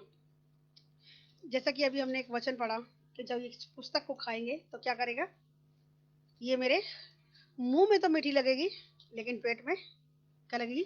कड़वी लगेगी। क्यों लगेगी? जितने लोगों के पास ये पहुंचेगी, हर कोई इसको एक्सेप्ट नहीं करेगा, है ना। हम सब जानते हैं आज हम कितने लोगों को सुसमाचार सुना चुके हैं। सुनाते कि नहीं सुनाते? बहुत लोगों को सुसमाचार सुनाए, लेकिन सबने सुना क्या? कुछ ने एक्सेप्ट किया और बहुतों ने रिजेक्ट भी किया है ना। तो ऐसे लोगों के लिए परमेश्वर का वचन क्या कह रहा है, मुझे याद दिला रहा है। 2 कुरिन्थियों 2:15 और 16 बड़े दिनों से ढूंढ रहे जी। क्योंकि हम परमेश्वर के निकट उद्धार पाने वाले और नाश होने वाले दोनों के लिए मसीह की सुगंध है। कौन है? मसीह की क्योंकि हम परमेश्वर के निकट उद्धार पाने वालों और नाश होने वाले दोनों के लिए क्या है? मसीह की सुगंध है। सुगंध किसके लिए? किसी के लिए हम सुगंध बनेंगे, किसी के लिए दुर्गंध बनेंगे। और ये वचन भी किसी के लिए सुगंध बनेगा, जिसके जीवन में काम कर लिया, जिसने विश्वास से ले लिया, वो कहेगा वाह मेरी जिंदगी तो बदल गई भाई, वाह क्या है, यीशु मसीह मेरे जीवन में आ गया, मेरा तो जीवन ही बदल गया। लेकिन जो लोग एक्सेप्ट नहीं कर रहे, जिनकी उल्टी गिनती चालू हो गई, वो कहेंगे अरे भैया जब से यीशु मसीह को नाम लिया मुसीबतें आनी शुरू हो गई। उनको पता भी नहीं लगेगा, बहुत बार पता होगा, बहुत बार नहीं पता होगा। जो वचन के अनुसार नहीं चल रहे, उनके लिए क्या होगा? मृत्यु की गंध बन जाएगी। वचन कह रहा है, 16वीं आयत को हम दोबारा पढ़ेंगे। कितनों के लिए तो मरने के निमित्त मृत्यु की गंध, ये उन लोगों के लिए होगा जो यीशु मसीह के नाम को नहीं जानेंगे या जान लिया और उसके अनुसार नहीं चलेंगे, उनके लिए मुसीबत का कारण बन जाएगा मृत्यु की गंध। क्योंकि वचन में लिखा है, यूहन्ना 3:17-18 में लिखा है, पढ़ देंगे एक वचन, इसको निकाले रखिए, इसको निकाले 3:17 में, कि जिन्होंने परमेश्वर के इकलौते पे भरोसा नहीं किया, है ना, वो दोषी ठहर चुके हैं, दोषी ठहराए नहीं जाएंगे। जजमेंट तब नहीं आएगा जिस वक्त रिजेक्ट किया, बेटा तेरी तो उल्टी गिनती वहीं से चालू है। वचन कह रहा, मैं नहीं कह रही, मैं किसी को डरा नहीं रही, वचन ऐसा कह रहा भाई, मैं पढ़ के सिर्फ सुना रही। परमेश्वर ने अपने पुत्र को जगत इसलिए नहीं भेजा, परमेश्वर ने अपने पुत्र को जगत में इसलिए नहीं भेजा कि जगत पर दंड की आज्ञा दे, कि जगत पर दंड की आज्ञा दे, परंतु इसलिए कि जगत उसके द्वारा उद्धार पाए। परंतु इसलिए कि जगत उसके द्वारा उद्धार पाए। जी, पर जो कोई विश्वास करता है, पापों की क्षमा पाए, प्रभु चाहता है, इसलिए यीशु मसीह को भेजा। पर जो कोई उस पर विश्वास करता है, जो कोई उस पर विश्वास करता है, उस पर दंड की आज्ञा नहीं होती। उस पर दंड की आज्ञा नहीं होती। Hallelujah, praise the Lord. जो विश्वास करे दंड की आज्ञा नहीं है। और दंड क्या है? पाप किया तो सजा मिलेगी, दंड ये है। जितने मसीह यीशु में, उन पे कोई दंड की आज्ञा पर नहीं। जो विश्वास नहीं करता, जो विश्वास नहीं, दोषी ठहराया जा चुका है। जो विश्वास नहीं करता वो दोषी ठहर चुका है। क्योंकि कारण दिया गया, क्योंकि इसलिए कि उसने परमेश्वर के इकलौते पुत्र पर विश्वास नहीं किया। कारण ये रहा उसके दोषी ठहरने का कि उसने परमेश्वर के इकलौते बच्चे को, जो उसकी खातिर मरने के लिए आया था, एक मौका दिया था परमेश्वर ने कि बेटा मैं अपने बेटे को मरने भेज रहा हूँ, तो अगर इस पे भरोसा कर लेगा तो बच जाएगा। लेकिन रिजेक्ट कर दिया उन्होंने, हल्के में ले लिया। इस कारण उनकी उल्टी गिनती उसी दिन से चालू हो, क्योंकि उन्होंने परमेश्वर के इकलौते पे भरोसा नहीं किया। साफ लिखा है, इसलिए वो दोषी ठहराए जाएंगे। न्याय के दिन जब वो पूछेंगे हमारे को नरक में क्यों भेजा जा रहा है, परमेश्वर वो दिन याद दिलाएगा, तूने परमेश्वर के बच्चे को कैसे हल्के में ले लिया, वो तेरे लिए जान दे रहा है और तुझे अपनी ही जिंदगी की लगी हुई है, खाने पीने मौज मस्ती में लग रहा है ना, क्योंकि परमेश्वर के इकलौते में भरोसा नहीं किया। इस कारण, इसलिए ये वचन कह रहा है कि वो किसी के लिए तो मृत्यु की गंध बन जाएगा, किसी को तो ये मीठी लगेगी और किसी को ये पेट में जाके कड़वी लगेगी, अंदर पचा नहीं पाएंगे। अरे ऐसे कैसे हो सकता, बीमार है तो भाई इलाज करना पड़ेगा। बिन माँ के कैसे वो बिन रिश्ते के कैसे वो माँ बन गई। बहुत सारे लोग आज भी बहुत डिबेट करते इस विषय को लेकर, मरियम को लेकर बहुत डिबेट करते कि जब उस, तुम कहते हो जब उसका रिलेशन ही नहीं था तो कैसे वो माँ बन गई। ये आप और मैं जानते, पवित्र आत्मा के द्वारा वो गर्भवती पाई गई। वो पवित्र आत्मा जिसके द्वारा पूरे संसार को परमेश्वर ने रच दिया था, शब्दों के द्वारा, वो शब्दों की पावर उसके अंदर है और वचन ने देह धारण किया। हम जानते हैं यूहन्ना 1:12 में लिखा है, जितनों ने उसको ग्रहण किया उतनों को उसने अपनी संतान होने का अधिकार दिया, अर्थात जो लहू से, ना मनुष्य से, ना उसकी इच्छा से, परंतु परमेश्वर से उत्पन्न हुआ है। उसके 14 में लिखा है कि उसने फिर अनुग्रह और सच्चाई ने क्या किया, उससे वो परिपूर्ण हुआ और उसने देह धारण किया। उस वचन ने देह धारण किया यीशु मसीह के रूप में। वचन 1:14 में लिखा है, यूहन्ना जी, उसने कहा देह धारण किया। जब मरियम को बोला गया कि तू गर्भवती होगी, वचन गया और वचन उसके गर्भ के अंदर क्या हुआ, देह को धारण कर रहा है। ये थोड़ा भक्ति का भेद है, समझना मुश्किल है, ये पवित्र आत्मा ही सिखाएगी तो समझ आएगा, है ना। नहीं आते तो बहुत बार नहीं समझ पाते। वचन देहधारी हुआ, अनुग्रह और सच्चाई से परिपूर्ण होकर हमारे बीच में डेरा किया। अनुग्रह और सच्चाई से परिपूर्ण होकर उसने क्या किया, हमारे बीच में डेरा किया, मनुष्य रूप लेकर आया। ये हम सब जानते हैं, अगर मेल और फीमेल का अगर रिलेशन नहीं है तो बच्चा पैदा नहीं हो सकता, लेकिन हमारा परमेश्वर कुछ भी करने की सामर्थ रखता है। हालेलुया। तो वही वचन आज बात कर रहा है कि परमेश्वर कह रहा है जब इसको तू खाएगा तो तेरे को बहुत सारे लोगों के लिए क्या करनी है, भविष्यवाणी करनी है। वापस आ जाएंगे 10वें अध्याय में। जब मैंने उसको खाया तो मेरा पेट कड़वा हो गया। 10 और 11। अतः मैं उस छोटी पुस्तक उस स्वर्गदूत के हाथ से लेकर खा गया। छोटी पुस्तक क्या थी? जो भेद की बातों की लिखी हुई किताब थी, जिसका एक गुप्त मनोरथ है जो अभी तक प्रकट नहीं हुई है। वो वाली किताब एक अलग किताब है, और वो वाली छोटी किताब उस स्वर्गदूत के हाथ में थी। तो कह रहा उसके हाथ से लेकर मैं खा गया। वो मेरे मुंह में मधु सी मीठी तो लगी, पर जब मैं उसे खा गया तो मेरा पेट कड़वा हो गया। और फिर एक स्टार बना हुआ है, पढ़ चुके हैं। तब मुझसे ये कहा गया, तुझे बहुत से लोगों को और जातियों को, भाषाओं को और राजाओं के विषय में फिर भविष्यवाणी करनी होगी। आज क्या भविष्यवाणी करनी है? आज मैं आपसे भविष्यवाणी करके कह समाज का नहीं करेंगे। परमेश्वर ने आपको और मुझको क्यों रचा है? एक मकसद है, याद है? आज पर मेरा अभिषेक क्यों किया गया? क्यों हमें पावर दी गई है? किसी मकसद से। क्या मकसद था? हम सुसमाचार सुनाए। किन को? जो परमेश्वर को नहीं जानते उनको हम क्या करें? अगर लूका का 4:18 में ये आयत लिखी हुई है, ये शायद 60 में लिखा हुआ था, उसी को लूका ने पढ़ा था। क्या लिखा है? कि मेरा अभिषेक इसलिए किया गया, पवित्र आत्मा मुझ पर इसलिए उतरेगा कि मैं बंदियों को रिहाई का सुसमाचार दूं, बीमारों को चंगाई का सुसमाचार दूं, और जो कैद में पड़े उन्हें रिहाई का सुसमाचार दूं, है ना? जो टाट ओढ़े बैठे हैं उनको हर्ष का सुसमाचार, ऐसा कुछ लिखा जी। 4:18।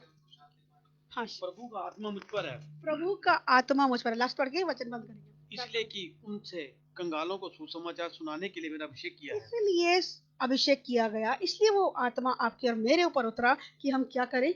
कंगालों को सुसमाचार सुनाएं। हम कहते, बहुत सारे चर्च के लोग कहते चर्च में आ जाओ फिर देख लेंगे। यहाँ प्रभु कह रहे हैं जाके सुसमाचार सुनाओ।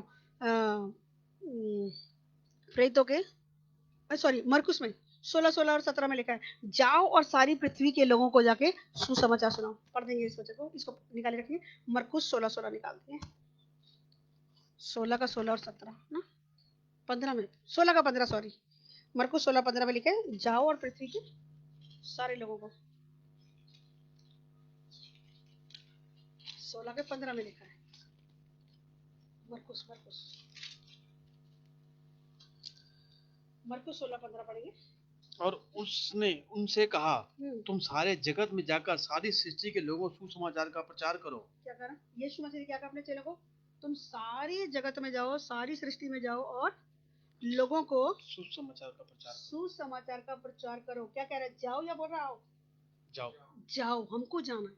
आज ये जिम्मेदारी बहुत सारे लोग सोचते थे सिर्फ पास्टर लोगों की, सुमन की है, बस और किसी की जिम्मेदारी नहीं है। बहुत सारे लोग समझ रहे हैं, अभी वो करना सीख गए, पर ज्यादातर लोगों को अगर बोला जाए, नहीं हमारा को तो टाइम ही नहीं है, घर गृहस्थी से फुर्सत है, नौकरी है, बिजनेस है। आज तो बहुत अच्छा लॉकडाउन है, जहाँ कहीं किसी से मिलो, बातचीत करो, सुसमाचार पहुंचाओ भाई।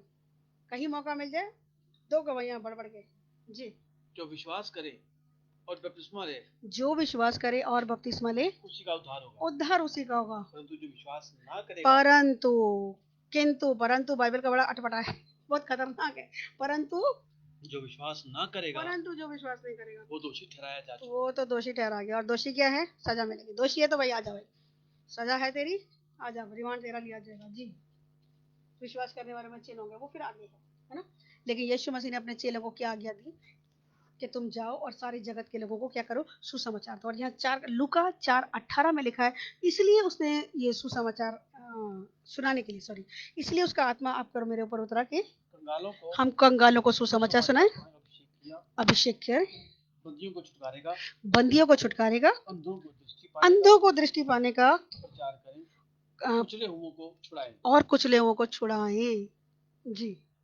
और प्रभु के प्रसन्न रहने का वर्ष का प्रचार करें। प्रभु के प्रसन्न रहने के वर्ष का भी प्रचार कर दो। अभी तो प्रभु प्रसन्न है, अनुग्रह का टाइम चल रहा है अभी भी। आज मैं आपको प्रचार कर रही हूँ इस बात के लिए, आज भी तौबा कर लो अगर मन नहीं फिराया। परमेश्वर अभी आनंद नहीं कहते, लेकिन अभी अनुग्रह का टाइम चल रहा है। अभी भी अगर मन फिरा लिया तो बहुत अच्छी बात है, और अगर आज भी मन नहीं फिराया, आज भी अगर मन कठोर कर लिया, तो कल आने वाली विपत्ति से कोई नहीं बचा पाएगा। इसलिए जरूरत है आपको और मुझको मन फिराने की। जहां पर भी गलतियां हो गई, लिखा थोड़ा सा खमीर पूरा गुंदा आटा खराब कर देता है। हो सकता है बहुत सी अच्छाइयां हो, बहुत से अच्छे काम किए हों, बहुत से धर्म के काम किए हों, कर रहे हैं लोग, लेकिन अगर कहीं थोड़ी सी बुराई है, अपने आप को जांचना, क्योंकि बाइबल बता रही है थोड़ा सा खमीर पूरा गुंदा आटा खराब कर देता है। आज हम प्रार्थना करेंगे, अगर कोई ऐसा खमीर है हम में से किसी एक के जीवन में, तो आज वो खमीर नाश होने पाए, खत्म हो जाए, और हम नए गुंदे आटे की तरह काम करें। नया गुंदा आटा जब उसे रोटी पकाई जाती है तो बहुतों की भूख को तृप्त करता है। हालेलुया, प्रभु को महिमा मिले। आइए हम सब प्रार्थना में चलेंगे, लेकिन उससे पहले एक अर्जेंट प्रार्थना। किसकी डेथ हुई? सरिता बहन की मम्मी।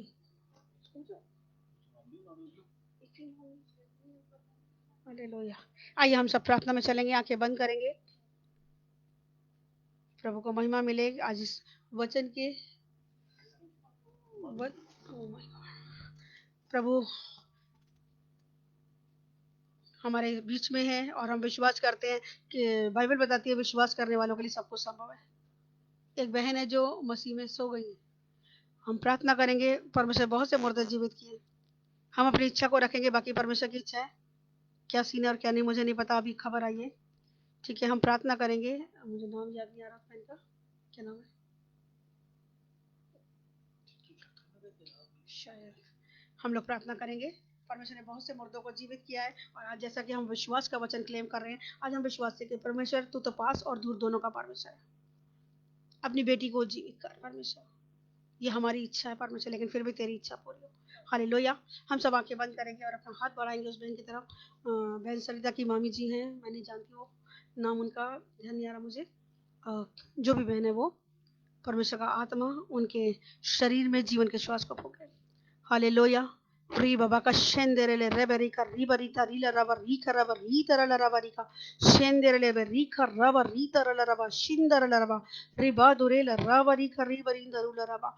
प्रभु यीशु के नाम से पिता, हम सब एक मन एक आत्मा होकर बैल सरिता की मामी जी को जो परमेश्वर सोई हुई हैं, परमेश्वर उन्हें उठने के लिए हम हुक्म देते हैं। परमेश्वर तमाम गंदी आत्माएं जो उनके विश्वास को कमजोर करती है, उनके परिवार के विश्वास को कमजोर करती हैं, या मसीह के वचन पर भरोसा करने से रोकती है, मैं यीशु के नाम से कट और कैंसिल करती हूँ।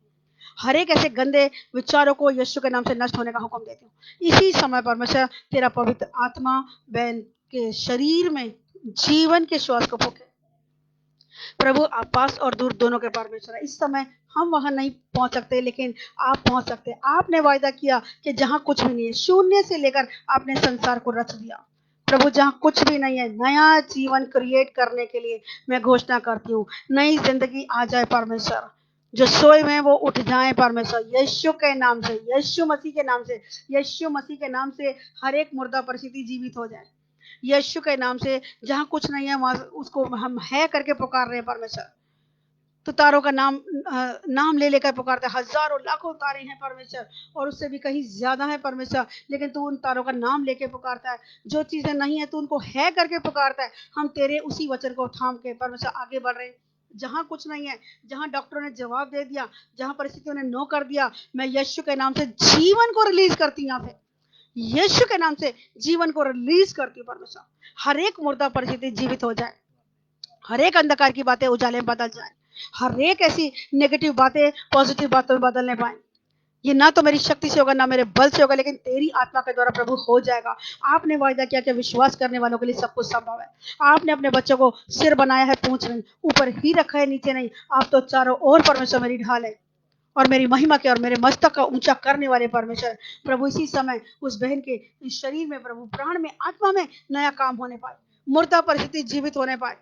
जीवन को रिलीज करती मैं यीशु के नाम से। बहुत सी बहनों के गर्भ जो मरे हुए हैं, उनकी परिस्थिति मरी हुई है, मैं जीवन की घोषणा करती हूँ। वहां पे मृत परिस्थिति जीवित हो जाए, मृत गर्भ आशीषित हो जाए, जीवन आ जाए, यीशु के नाम से जीवन आ जाए। प्रभु एक एक आंसू आनंद में बदल जाए, किया धरा बेहतर हो जाए। बहुत सी अच्छी गवाहियों के साथ परमेश्वर तेरे बच्चे खड़े होने पाए। परमेश्वर तेरी ओर ताकने वाले कभी शर्मिंदा नहीं होंगे। इसी टाइम एक एक रग में, एक एक मांसपेशी में यीशु के पवित्र लहू की सामर्थ्य उतरे। तूने यहेजकेल के ऊपर जब अपना आत्मा उंडेला, तूने उसको कहा कि सूखी हड्डियों से भविष्यवाणियां कर। ये एक बड़ी सेना बन के तैयार हो जाएंगी। आज मैं उन तमाम सूखी हड्डियों से भविष्यवाणी कर रही हूँ, जहां दुनिया की तरीके से सूखापन है, परिस्थिति बदली हुई नहीं लग रही, या निराशा की परिस्थिति दिख रही है, मैं यीशु के नाम से आशा की घोषणा करती हूँ। यीशु के नाम से जीवन की घोषणा करती हूँ। यीशु के नाम से जीवन को क्लेम करती हूँ। मैं यीशु के नाम से, प्रभु तूने बहुत से मुर्दा परिस्थितियों को जीवित किया। प्रभु तूने ये भी मुर्दा परिस्थितियां जीवित कर दी और एक बहुत बड़े मिरेकल को रिलीज कर दिया। मैं धन्यवाद देती हूँ, धन्यवाद करती हूँ परमेश्वर। तेरी ओर ताकने वाले कभी शर्मिंदा नहीं होंगे। धन्यवाद करती हूँ, ये असंभव बातें संभव करने के लिए पिता तू हमारे साथ है। इस समय तेरा जोय आत्मा हमारे साथ है परमेश्वर, और वही जोय आत्मा हर एक मुर्दा परिस्थिति में रिलीज कर चुके। मैं हर एक की मुर्दा परिस्थिति जीवित हो जाए, और ये वचन 30 नहीं 60 नहीं वरन 100 गुना फल लेकर आए। आंसू आनंद में बदल जाए, विलाप नृत्य में बदल जाए, किया धरा बेअसर हो जाए। परमेश्वर तेरी ओर ताकने वाले कभी शर्मिंदा नहीं होंगे। एक एक आंसू आनंद में बदले परमेश्वर, हर एक का विलाप नृत्य में बदले परमेश्वर। टाइम पैसा एनर्जी कुछ भी वेस्ट ना होने पाए, क्योंकि हमारा भरोसा जीवित परमेश्वर पर, उसके वचन पे। तूने कहा परमेश्वर के हालत बदल जाएंगे। जब तेरा पवित्र आत्मा छुएगा, हालात बदलेंगे, परिस्थितियां बदलेंगी। जहां कुछ भी नहीं था, वहां से तूने इतना बड़ा संसार रच दिया प्रभु। तो जीवन रचना तेरे लिए क्या मुश्किल है मेरे परमेश्वर? तेरे लिए कुछ भी मुश्किल नहीं है। असंभव को संभव करने वाले आप है परमेश्वर। आपकी ओर ताकने वाले कभी शर्मिंदा नहीं हो। हमारे सिर को ऊंचा कर मेरे खुदा, सिर को ऊंचा कर अपनी दास परमेश्वर। तो अपने दास के वचन को पूरा करता है और अपने दूतों की युक्ति को सफल करता है परमेश्वर। जीवन को रिलीज कर, जीवन मिला, आशीष मिली परमेश्वर, और हम बड़ी गवाही के साथ तेरे सामने आएंगे, तेरे लोगों के सामने आएंगे परमेश्वर। हम विश्वास करते हैं, हमने अपनी इच्छा रख दी है परमेश्वर, तेरी सिद्ध इच्छा पूरी होगी और तू जीवन देगा परमेश्वर। हम ऐसी घोषणा करते हैं यीशु मसीह के नाम से, यीशु मसीह के नाम से ऐसा होगा होगा होगा।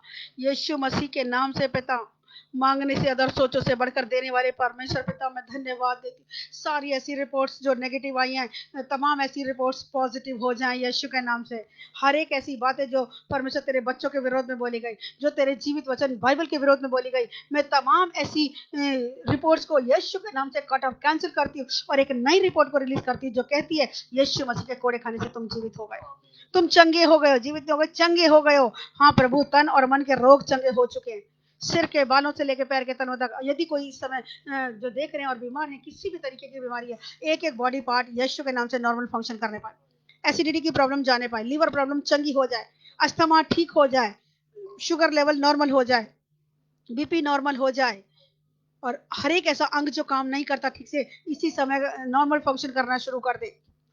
हर प्रकार का डर का आत्मा निकल के जाए। बहुत से लोगों के अंदर डर समाया हुआ इस समय, वो भविष्य का डर हो सकता है, वो किराए का डर हो सकता है, और किसी बात का डर हो सकता है। शादी नहीं हो रही, बच्चा नहीं हो रहा, परिवार ठीक नहीं है, किसी भी रिश्ते ठीक नहीं है, कोई भी ऐसा डर अगर परमेश्वर तेरे बच्चों को इस समय सता रहा, मैं यीशु के नाम से हर एक के जीवन से डर की आत्मा को बांध कर दूर भगाती हूँ, पूरे छुटकारे की घोषणा करती हूँ। हर प्रकार का डर दूर हो जाए, बोल्डनेस आने पर हियाव का आत्मा दे परमेश्वर मुझे और मेरे लोगों को, यीशु के नाम से हियाव का आत्मा आने के लिए परमेश्वर मैं धन्यवाद करती हूँ। बोल्डनेस का स्पिरिट रिलीज करती हूँ। रिसीव करें सभी लोग जितने सुन रहे हैं। हालेलुया। री बाबा का शेंदेरे ले रे री खेरे बे री तेरे ले बे शिखंदर ले रबा री खर रबा रिंदर रबा रुबा दिरे ले रबा री खर री वरिंदर ले रबा। प्रभु तेरी ओर ताकने वाले कभी शर्मिंदा नहीं होंगे। मुझे शर्मिंदगी नहीं उठानी पड़ेगी परमेश्वर, इस बात की मैं घोषणा कर रही हूँ। धन्यवाद देती राजा, धन्यवाद करती कि तूने प्रार्थना को सुन लिया, उत्तर देती। आज जितने लोग अपने जन्मदिन को मना रहे हैं, वेडिंग एनिवर्सरी को सेलिब्रेट कर रहे हैं, यीशु के नाम से उन्हें लॉन्ग लाइफ से ब्लेस करती हूँ। हेल्दी वेल्दी लॉन्ग लाइफ मिले उन्हें, वो भले चंगे रहें, अच्छी सेहत में रहें और तेरे नाम को ऊंचा उठाने वाले बने। आज का दिन बहुत से लोगों के लिए मेमोरेबल डे हो जाए, जॉयफुल हो जाए परमेश्वर। आज का दिन यादगार हो जाए, उनकी जिंदगी की किताब में प्रभु ये यादगार के रूप में वो याद करें परमेश्वर, सुनहरी अक्षरों में लिखा जाए परमेश्वर। तेरी शखाइना ग्लोरी, उछूने वाली ग्लोरी, वो महिमा बहुत से लोगों के जीवन में रिलीज कर देती हूँ, मैं रिसीव करते हैं परमेश्वर। धन्यवाद करती हूँ, धन्यवाद करते हैं पिता, तेरी वो महिमा परमेश्वर जो अभी तक लोगों ने देखी नहीं। बहुत से लोगों ने जो अपने जीवन में नहीं देखी, आज उस जो है ना ग्लोरी को मैं रिलीज करती हूँ परमेश्वर। तेरी महिमा होने पाए, तेरा नाम ऊंचा उठे परमेश्वर, तू बढ़ता जा और हम घटते जाए परमेश्वर। परमेश्वर तेरी ही महिमा निरंतर हमारे जीवनों से होने पाए। जिस मकसद से प्रभु तूने मुझे चुना, मेरे लोगों को चुना परमेश्वर, अलग किया, माँ के गर्भ में आने से पहले नाम लेकर बुलाया परमेश्वर, तूने कहा कि मैं तुझ में अपनी महिमा प्रकट करूंगा। होने दे आज ऐसी महिमा प्रकट हो परमेश्वर इस मिट्टी के बर्तन के द्वारा, कि तू महिमा पाए परमेश्वर, तू महिमा पाए। तेरा एक एक बोला हुआ शब्द जो तेरी ओर से है, तूने वायदा किया जो शब्द तेरी ओर से, जो वचन तेरी ओर से, वो प्रभाव रहित नहीं होते। आप अपने वचन को पूरा करने के लिए यिर्मयाह 1:12 के अनुसार जागृत रहते हैं। आपने कहा गिनती 23:19 में कि आप मनुष्य नहीं, आप झूठ बोले। आपका एक एक वायदा हाँ और आमीन में पूरा होता है। मैं विश्वास से घोषणा कर, बहुत से लोग जो निराश हैं, आज उन्हें बहुत बड़ी आशा मिल रही है परमेश्वर। जो नेगेटिव थे वो पॉजिटिव हो रहे हैं परमेश्वर। कोरोना पॉजिटिव को नेगेटिव होने का हुक्म देते हैं। जितने लोग कोरोना पेशेंट पाए गए हैं, जिनके अंदर कोरोना पॉजिटिव पाया गया, यीशु के नाम से उनकी रिपोर्ट्स को चेंज हो जाने का हुक्म देती हूं मैं। कोरोना पेशेंट चंगे हो जाएं, यीशु के नाम से ऐसा होने पाएगा। और इस महारोग को, इस गंदे वायरस को, पाप के गंदे वायरस के साथ इस बीमारी के गंदे वायरस को निकल जाने का हुक्म देते हैं। हमारे शरीर से, हमारे देशों से, हमारे लोगों से अगर कहीं कहीं भी बीमारी का आत्मा काम कर रहा है या कोई महारोग कुछ और काम कर रहा है, यीशु के नाम से अब भी और इस समय छोड़ के जाए। कोई भी ऐसी क्रॉनिकल डिसीज है, यीशु के नाम से छोड़ के जाए। कोई पीढ़ी दर पीढ़ी चली आने वाली कोई बीमारी है, हेरिडेटरी प्रॉब्लम है, यीशु के नाम से छोड़ के जाए। पुरानी बीमारियां छोड़ के जाए, पुराने रोग चंगे हो जाएं यीशु के नाम से। ब्रांड न्यू बॉडी पार्ट्स को रिलीज करती हूँ। बहुतों के जो यूट्रस नहीं है, बहुत से लोग जब इस प्रार्थना को सुनेंगे, उनमें से कुछ लोगों के यूट्रस नहीं है, कुछ बहनों के, मैं इसी समय क्रिएटिव मिरेकल को रिलीज करती हूँ। मैं यीशु के नाम से यूट्रस क्रिएट हो रहे हैं, बॉडी के यूट्रस क्रिएट हो रहे हैं। किसी को सिस्ट की प्रॉब्लम है, सिस्ट है और बॉडी से वो सिस्ट रिमूव हो रहा है, पथरियां जा रही हैं, रसौलियां निकल रही हैं, यीशु के नाम से असंभव बातें संभव हो रही हैं। यूनिक और क्रिएटिव मिरेकल्स घट रहे हैं इस समय। हालेलुया। री बाबा का शेंदे रे रे री खेरे रे री थरा ला राबरी का रीवरिंदा रूले रे री खेरे रे री तेरे ले रे री खरा बरिंदा। किसी को नक्सीर फूटने की समस्या है, थोड़ा सा भी मौसम गर्म होता है, उनकी नाक से ब्लड बहना शुरू होता है। मैं नहीं जानती, कोई भाई है उसको ये नक्सीर की प्रॉब्लम है और वो चंगी हो रही है। हालेलुया। री बाबा का शेंदे रे रेबरी का रीबरी थरुले रबा। धन्यवाद करते राजा, धन्यवाद करते। सर्वाइकल का प्रॉब्लम खत्म हो रहा है, स्पॉन्डिलाइटिस ठीक हो रहा है, स्पाइनल कॉर्ड की प्रॉब्लम्स जा रही हैं, अर्थराइटिस जा रहा है यीशु के नाम से, मस्कुलर पेन जा रहा है, शोल्डर पेन जा रहा है, आंखों की रोशनी बढ़ रही है। बहुत से लोग जो देख नहीं पा रहे, बहुतों को काला मोती है, बहुतों को सफेद मोती है, यीशु के नाम से वो चंगे हो रहे हैं। यीशु के नाम से, यीशु के नाम से मोतिया हमेशा के लिए छोड़ के जा रहा है। बहुत से बच्चे जो अबनॉर्मल थे, यीशु के नाम से नॉर्मल हो रहे हैं, उनके बॉडी पार्ट्स नॉर्मल तरीके से फंक्शन करने शुरू कर रहे हैं। जितने लोग रिसीव कर रहे हैं, परमेश्वर उनके जीवनों में काम कर रहा है यीशु के नाम से। बड़ी बड़ी गवाहियों के साथ, बड़ी बड़ी सामर्थ्य कामों के गवाहियों के साथ परमेश्वर तेरे बच्चे खड़े होने जा रहे हैं। मैं धन्यवाद देती हूँ, धन्यवाद करती हूँ तेरे वचन के लिए, जो कहता है कि विश्वास करने वालों के लिए सब कुछ संभव है। कान की तकलीफें जा रही हैं यीशु के नाम से। कान में तकलीफ है, किसी को पस बह रहा है, बंद हो रहा है वो पस, यीशु के नाम से। कान में दर्द है किसी को, यीशु के नाम से कान की चंगाइयां हो रही है, कान चंगे हो रहे हैं यीशु के नाम से।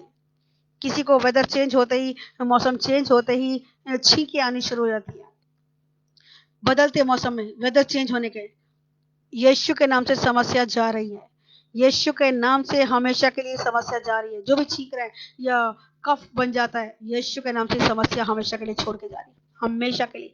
ये बीमारी तुझे हुक्म देती, छोड़ के चल जा हमेशा के लिए, और दोबारा शरीर में मत आना। हेडेक है, किसी को माइग्रेन की प्रॉब्लम है, यीशु के नाम से वो चंगे हो रहे हैं। माइग्रेन जा रहा है यीशु के नाम से, माइग्रेन जा रहा है। और जितने भी हैंडीकैप लोग हैं, सुन रहे हैं, विश्वास कर रहे हैं, यीशु के नाम से उनका जो भी अंग काम नहीं करता था, आज से वो यीशु के नाम से बॉडी पार्ट्स नॉर्मल फंक्शन करेगा यीशु के नाम से। बेटी मनदीप को चंगाई की घोषणा करती हूँ मैं, जो सालों से बीमारी के बिस्तर पे थी। डॉक्टर साहब की बेटी मनदीप स्वर्ण पार्क में, यीशु के नाम से चंगाई की घोषणा करती हूँ। प्रभु से बीमारी के बिस्तर से उठा के चलने फिरने दौड़ने भागने के योग्य आप बनाएंगे परमेश्वर। आप बना रहे हैं, आप काम कर रहे हैं, आपका वचन जा रहा है और काम कर रहा है। हालेलुया। रीवा रुखा रवा री दरवा। मैं प्रिंस के लिए, मैं शिवम के लिए, और रेमोन के लिए, लवकेश के लिए, तमाम ऐसे लोगों के लिए और डेजी बहन के लिए, तमाम ऐसे लोग जो अब नॉर्मल हैं, यीशु के नाम से नॉर्मल होने की घोषणा करती हूँ।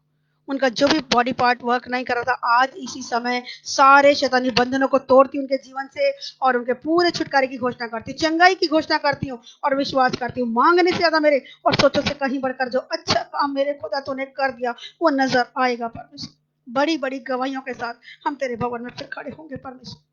इस लॉकडाउन को अपने राइट टाइम पे खोलने के धन्यवाद देते। जो भी खुला है लॉकडाउन, परमेश्वर लोगों की ढिठाई के पापों से उन्हें क्षमा करो और उन्हें बुद्धि और ज्ञान दे और समझ दे कि वो केयरफुल होते परमेश्वर, तेरे वचन पे भरोसा करते हुए, केयरफुल होते हुए परमेश्वर अपने जीवन को चलाने वाले बने। तेरा वचन मानकर जितने लोग चलते हैं परमेश्वर, तेरा वचन कहता है निर्गमन 15:26 में कि जितने लोग तेरी विधियों पे चलते हैं, जितने तेरी आज्ञा के अनुसार काम करते हैं और जो आपकी नजर में ठीक है वही करते, तो जितनी बीमारियां आपने संसार पे डाली है, मिस्र में भेजी, उनमें से एक भी आप हमारे ऊपर नहीं भेजेंगे, ऐसा आपका प्रॉमिस है। प्रभु हम में से हर एक को आपके वचन के अनुसार चलना सिखाएं, ना तो आपके वचन से हम दाएं मुड़े ना बाएं मुड़े, ताकि जिस काम में भी हाथ डालें हमारे हाथ के काम सफल हो और हम प्रभावशाली हो सके। धन्यवाद देते राजा, धन्यवाद करते कि आपने प्रार्थना को सुन लिया होता है।